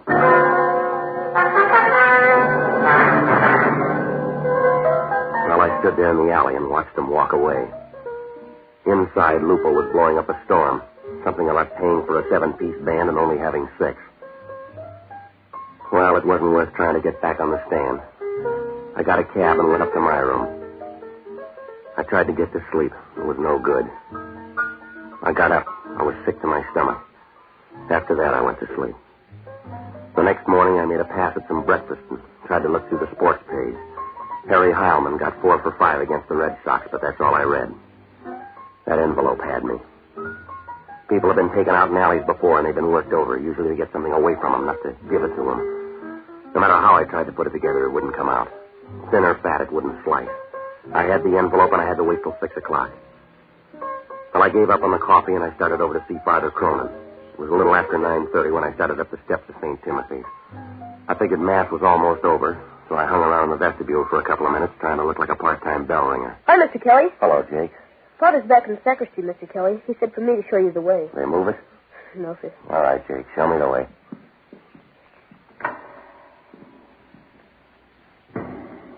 This way, Mr. Kelly. Down this aisle. Well, I guess I was too busy trying to act like I knew my way around to pay much attention to a fat, chunky little guy wearing a brown Borsalino hat. He stood up in a back pew a couple of aisles over.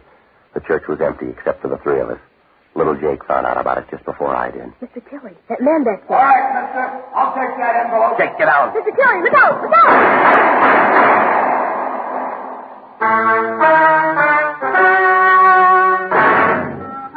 Well, in Kansas City, you learn early to look for trouble. Any place, any time. But this is the first time it caught up with me in the middle of a church.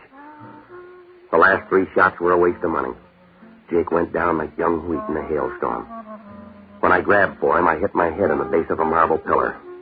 I lost the edge right there. By the time I hit the street, he was gone. I guess I covered every alley and street in the neighborhood. But it was like trying to wash a pail of dirty water.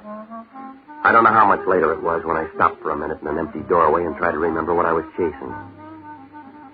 Well, a siren was crying off somewhere in the distance, and I started back for the church. The coroner's wagon was just pulling away as I got there. I didn't see Father Cronin around, so I went back to the rectory and rang the bell. He came to the door in his shirt sleeves. He stood there for a minute just looking at me. And then he motioned me inside. In here. Sit down. The kid, Father, little Jake. He's dead. You want a blow-by-blow? Yeah, I know, Father. I was there. Sure you were there. You're always there. I should have known better than to call you. I should have known it meant trouble. Oh, wait a minute, Father. This wasn't my party. I called you here today to ask you a favor, Pete. Yeah, I know. You don't know. It's too late now. We were going to have an altar boys picnic tomorrow at Washington Park. I wanted you to play a little music for us. We won't be going now, Pete. We got a funeral instead. Yeah. What do you want me to say? Don't say anything, Pete. If you've got any private fights, that's your business. But don't bring your beefs into the church. I never saw the guy before, Father. Don't kid me. He didn't come in here to shoot little Jake. Now, look, I know this is hard to understand. You bet it's hard to understand. We've been over it before, but you ran with the same pack. You hung on to the same friends. You had it all figured out. Well, you figured this one, Pete. There's a 9-year-old boy on his way to the morgue. He took a gangster's bullet that you earned. Now you go ahead. Figure it. I got this envelope. I don't want an explanation. Take your excuses and peddle them where you need them. To the bootleggers and the gunmen. Take them to your crowd. This envelope, Father, they shoved it in my pocket. I was out in the alley behind the club. 2 guys, they worked me over. I didn't think they'd try anything like this. Neither did little Jake. All right, Father, I told you I was sorry. Go on home. Why don't you stop cutting at me and say a prayer for that kid? I would, but I'm too busy praying for people like you.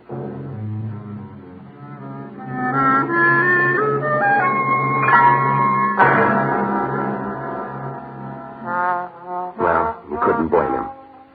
How do you explain away a dead kid lying in front of an altar rail?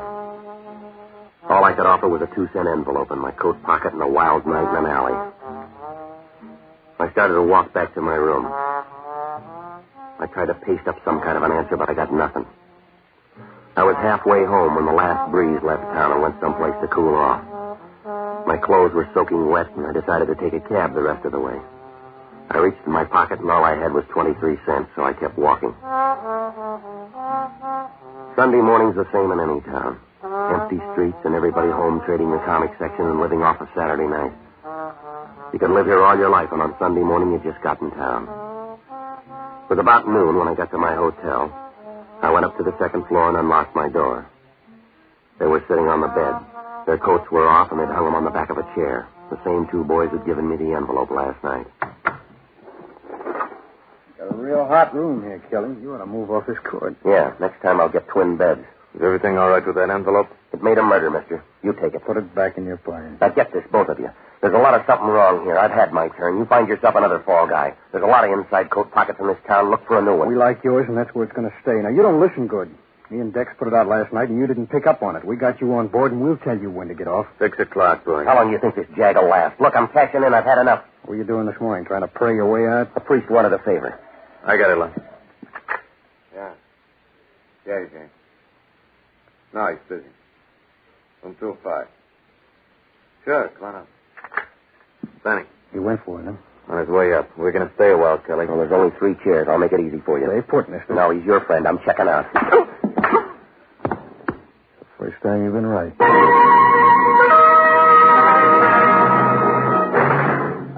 Well, it happened so fast I didn't even see his arm move. My knees buckled and I pitched forward. I don't know how long I laid there, but when I opened my eyes, the afternoon sun was almost gone. What was left of it was bleeding through a rip in the blind. Well, I could hear somebody breathing hard like a fat man on a hot day, and when I rolled over, I saw him. A tough prohibition agent by the name of Cage. The weather didn't make any difference to Cage. He always looked that way. His collar was wilted, and it looked like Arrow's first try. His necktie was pulled down, and the knot was twisted. The heat had worked him over so that the front of his shirt was splotchy and damp. Reminded you of a first grader's map of the world. He was sitting in a chair with his arms draped over the back and his head resting on his hands. He was smoking a Milo Violet, but it didn't help that much. His mouth was wound around a toothy grin, and he looked like a mountain lion who'd just eaten her young. You can get up now, Kelly. You made your point. Yeah, sure. How long you been here? Long enough to fill out your booking slip. You're going to jail, mister. What for? Sleeping on the floor? For the dead guy on the bed. Who is he? I don't know. How'd he get there? You put him there after you shot him. Now get your hat. Look, Prohibition's your racket. Dead bodies are out of your line. Not when I find him in your room. Now let's go downtown. We'll both tell homicide. We'll find the details later. Gage, you couldn't find yourself in a mirror. I didn't have anything to do with this, and you know it. I've been out for the last 3 hours. This happened after they slugged me. Save it for the jury. All I know is I got a phone tip to check room 205. I come up here and I find you and a dead guy. That's all I need. You can dress it up fancy and make it look cute, but it still comes out murder. There's enough liquor in this town to float it away, and you're wasting your time with a killing. It's none of your business. You're my business, big shot. Somebody put 2 pounds of lead in Benny's chest, and you're my pick. Benny who? Benny Davis. He worked for Mike Quinlan. You look pale. Yeah, I'm just beginning to feel the squeeze. Mike Quinlan on one side and those 2 trigger men that you let walk out of here on the other. You got it, and I'll be turning a handle. Now, before you start worrying about your picture in the paper, you better turn up the 2 guys that were here with me. That part of the same dream? They gave me an envelope to hold for them. The price on it's going up by the minute. A 9-year-old kid died for it, and this guy here on the bed. That's a good story. Do you write him down or just make him up? Look, you got nothing on me, and I haven't got much time. I'm leaving you. That's all right. I call downtown. The minute you hit the street, they'll pick you up. In the meantime, you better come up with more than you got. They don't hang you in this state on a hunch. I'm going to check this room over. I'll find all we need. You couldn't find your head with both hands. Goodbye, Cage. All right, you got till midnight, big shot, and then I'll be around. Yeah. I'll have it all set up. All we'll need is time to run the extra.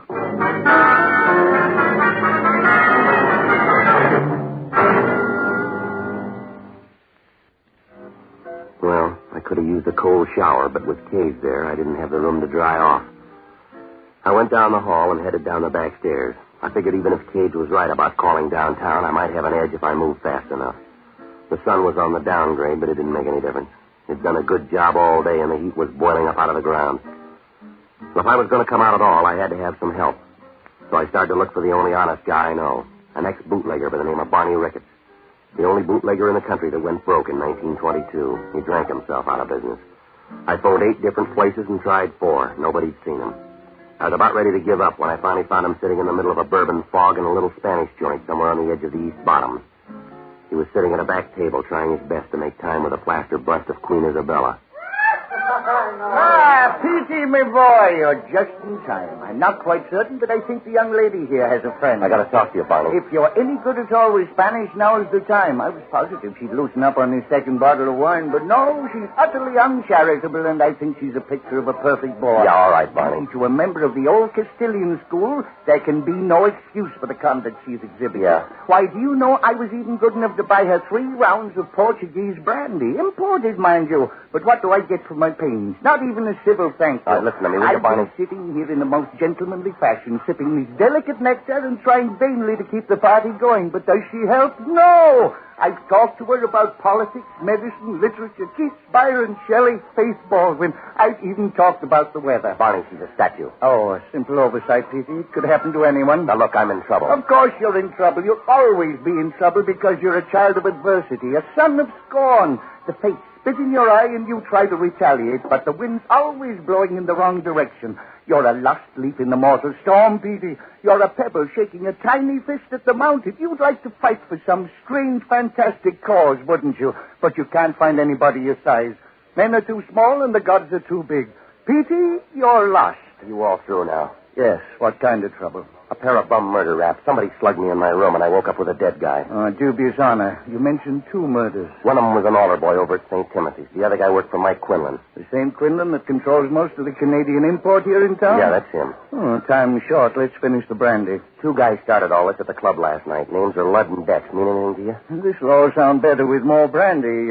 You picked 2 of Quinlan's first string. Ludd Sandell and Dex Porter, both killers. Look, they gave me an envelope to hang on to. Now, nose around. See if you can find out what it all means. The dead guy up in my room, his name's Benny Davis. See if you can find out where he fits in, will you? It'd be a lot simpler if you just joined Quinlan's gang. Benny Davis holds a card in the same organization. Well, how about Ludd and Dex? Any bad blood between them and If Davis? there is, it doesn't show. They're closer than unborn peas. You sure about that, Barney? Police blotter can't be that wrong. Benny's sister will tell you the same thing. Well, where do I find her? Chelsea Apartments. Beautiful girl, Petey. When you're my age, she'll disturb your memories. All right, now get going, will you? See how close you can get to Quinlan's headquarters. Find out what you can about Ludd and Dex and Benny Davis. Maybe Quinlan's got him on a special job or something. Find out what it is, will you? You'll find me in a temporary economic slump, Petey. I'll need car fare. Yeah, well, that makes 2 of us. I'm broke. You'll have to do it on foot. Oh, well, I have friends here, and my credit's unlimited. Well, hurry up, will you, Barney? One moment. Alfonso, would you loan me $1.50?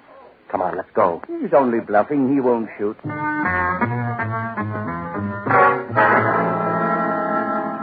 Well, Barney headed down toward Bale Street from Mike Quinlan's place, and I started across town for the North End and the Chelsea apartments. I couldn't begin to work it out. If Dex and Ludd were such good friends with Benny Davis, why did they kill him? And if they didn't do it, who planted his body in my room and why? Well, I was running way late and there wasn't much time to catch up. I finally found the Chelsea apartments on the corner of Stocker and Bales with an old 3-story wooden frame. I checked the mailbox, and Louise Davis was down for apartment 17. Well, inside, the hallway was dark, and a couple of gas jets were smoking up the ceiling. There was a potted palm by the foot of the stairs, and it looked like it was growing out of old gum wrappers and cigar butts. Apartment 17 was at the rear of the first floor. She answered the door, and you could tell right away Barney was right. She was pretty, and she had enough smile to last you for years. Yes? You Louise Davis? That's right. I can do better for you. You're Pete Kelly. I've heard you play. Yeah, well, so far you're batting 1,000. Can I come in? Yeah, sure. You didn't bring your band, so it must be a social call. I'll make this short. It's about Benny. What about him? That's what I want to know. He's got a couple of friends. I got to know about him. Then he isn't that popular. You mean Ludd and Dex? They'll do. They got trouble, and they're cutting me in. What kind of trouble? Well, I'm not sure. That's why I came to you. I can't help you. They never tell me what they're doing. Well, they gave me an envelope. They told me to hold it till 6 o'clock tonight. You haven't got any problem. You'll know in an hour. Yeah, well, maybe I'm tired. I want to know now. I'll take any lead you got. They found out I told you this. They might not like it. They got some kind of a beef with Quinlan. Does Mike know about it? I wouldn't know. I just heard him talking one night. They're not happy with the money Quinlan gives them. They got any plans? I don't think we've got to talk about this. Let me get you a drink, huh? Now, look, this is the last trip around for me, lady. I got to have everything you know. You said something about an envelope, didn't you? That's right. You got it? Right here. If you open it, you'll understand everything. Well, they gave it to me sealed. They want it back the same way. If you want to be around to give it back, you'd better open it. You got a guarantee handy? All I know is the three of them are working on something big. I don't know what it is, but I heard some talk about an envelope. It's your choice. You asked for a lead and you got it. Yeah, we'll hold hands when they cut me down. You got a letter opener? Pete, look out!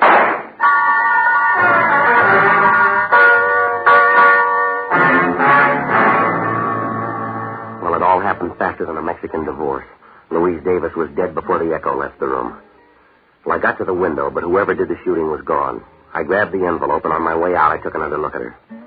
There wasn't anything left but the smile. I cut through a couple of back lots and down an alley. I stopped in the doorway and opened the envelope. Inside was a handful of typewritten sheets. Looked like a lot of headache for 5 pieces of paper. And then the bell rang. 2 of them were consignment slips for 8,000 gallons of high-grade Canadian whiskey. The other 3 slips were detailed breakdowns for a convoy of trucks. They showed special truck routes over the Canadian border into the States to miss the hijackers and the prohibition agents. They showed a day-by-day schedule for each truck on its trip down from the border. Well, it's not too tough to hijack a load of booze, but when you got it laid out right down to the time, the place, and how many bottles, it's like money in the bank. Well, I knew right then why the envelope meant so much to Ludd and Dex. What I couldn't understand was where they got it. Why they gave it to me to hang on to. Well, maybe they were working for Quinlan, but why didn't he have the papers, and why weren't they in his safe? Mike had a big one. Well, the questions were still piling up. There was an outside chance, but I couldn't stand still, so I crossed over to the Kansas side and headed down Boulder Road to Fat Annie's place. Maggie Jackson did 2 things good. She sang the blues better than the guy who wrote them, and she could pick up an idle rumor at 3 miles. Hi, Pete. Maggie, what do you know? I knew you'd be here tonight. You always come in together. Trouble and Pete Kelly. Yeah, I know. I never come around except when I need something. As long as I have it to give, you got it. It's Mike Quinlan this time, ain't it? Well, that's part of it. I'm in it up to my ears. You got an envelope, I heard. Yeah? Mike Quinlan and some of his boys have been here about an hour ago. They tore the paper off the walls looking for you and Dex and Ludd. Dex and Ludd? Mike wants all 3 of you. Yeah, anything else? No. Bonnie Ricketts called for you. Did he leave a number? He's still waiting on the phone. I took the call. He said you'd end up here, so he just hung on. Well, I'll get it right now. Yeah, the boss is kind of mad. The phone's been tied up for 2 hours. All right, thanks, Maggie. Sure, and good luck, Pete. Hello, Barney. There you are, Petey. That'll be $1.25 for another 3 minutes. Yes, all right, operator. Alfonso, 5 more quarters, please. No, the quarters. Just a minute, Petey. Alfonso doesn't know the quarters from the house. Yeah, well, hurry up.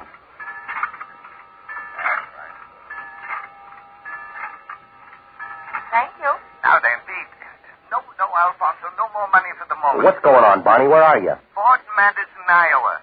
I'm troubleshooting for you, Pete. Well, what'd you find out? It's a double cross. Mike Quinlan's involved in one of the biggest deals of his career, and Benny Davis, along with Dex and Ludd, stole the consignment papers. Yeah, I know. That's what's in the envelope.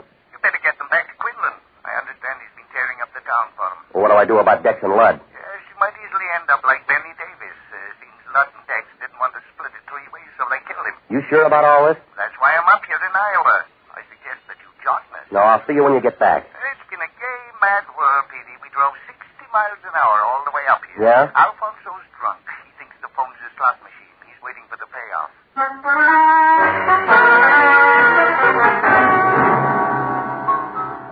Well, as soon as I hung up the phone, everything fell into place.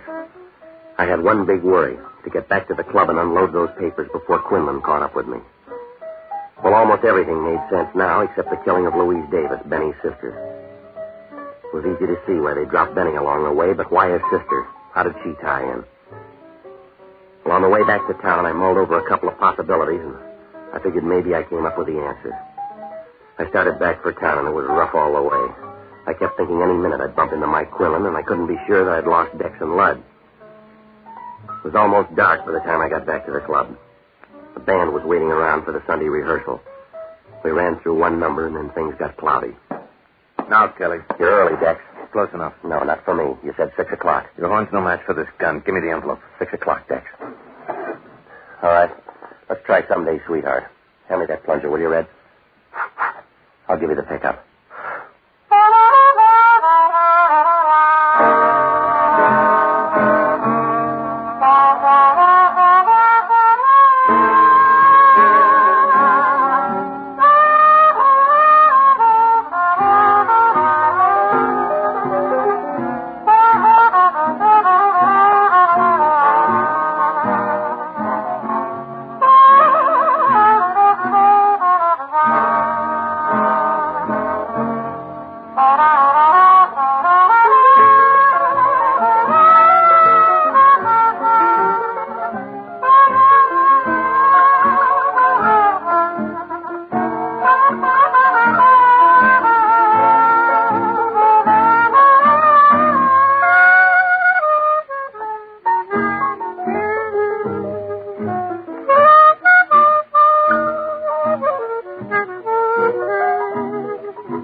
See you at 10.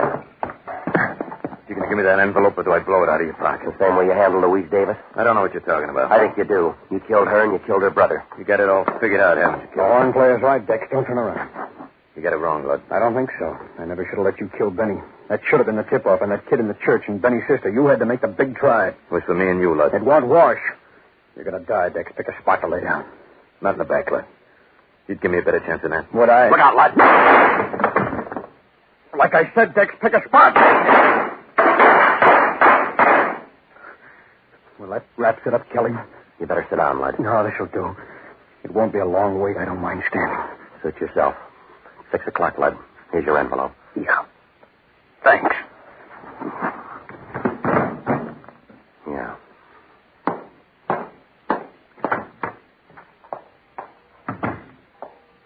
Hello, Pete. Hi, Father. Just going to stop by. I heard the gunshots and knew you'd be around. Well, let me tell you again, Father. I'm sorry about Jake. I don't know what else to say. I'm just sorry. I believe you. We'll have the funeral for little Jake tomorrow. Maybe you want to stop by. Yeah. Some things never figure. A 9-year-old kid shot down.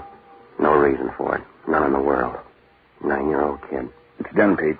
Don't waste your pity on little Jake. He's got a big lead on both of us. I don't get you, Father. You and I should die as good as a 9-year-old.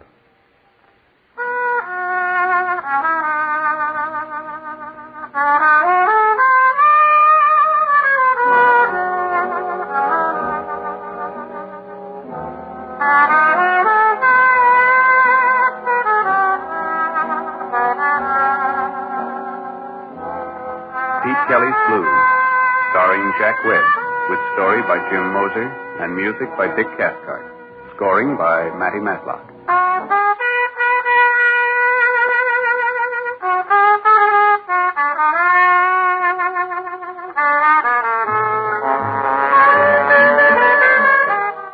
The music of Pete Kelly's Big Seven consists of Dick Cathcart on cornet, Matty Matlock on clarinet, Nick Fatul on drums, Ray Sherman on piano, George Van Epps on guitar, Judd Donat on bass, Mo Schneider on trombone. The songs of Maggie Jackson were written by Arthur Hamilton.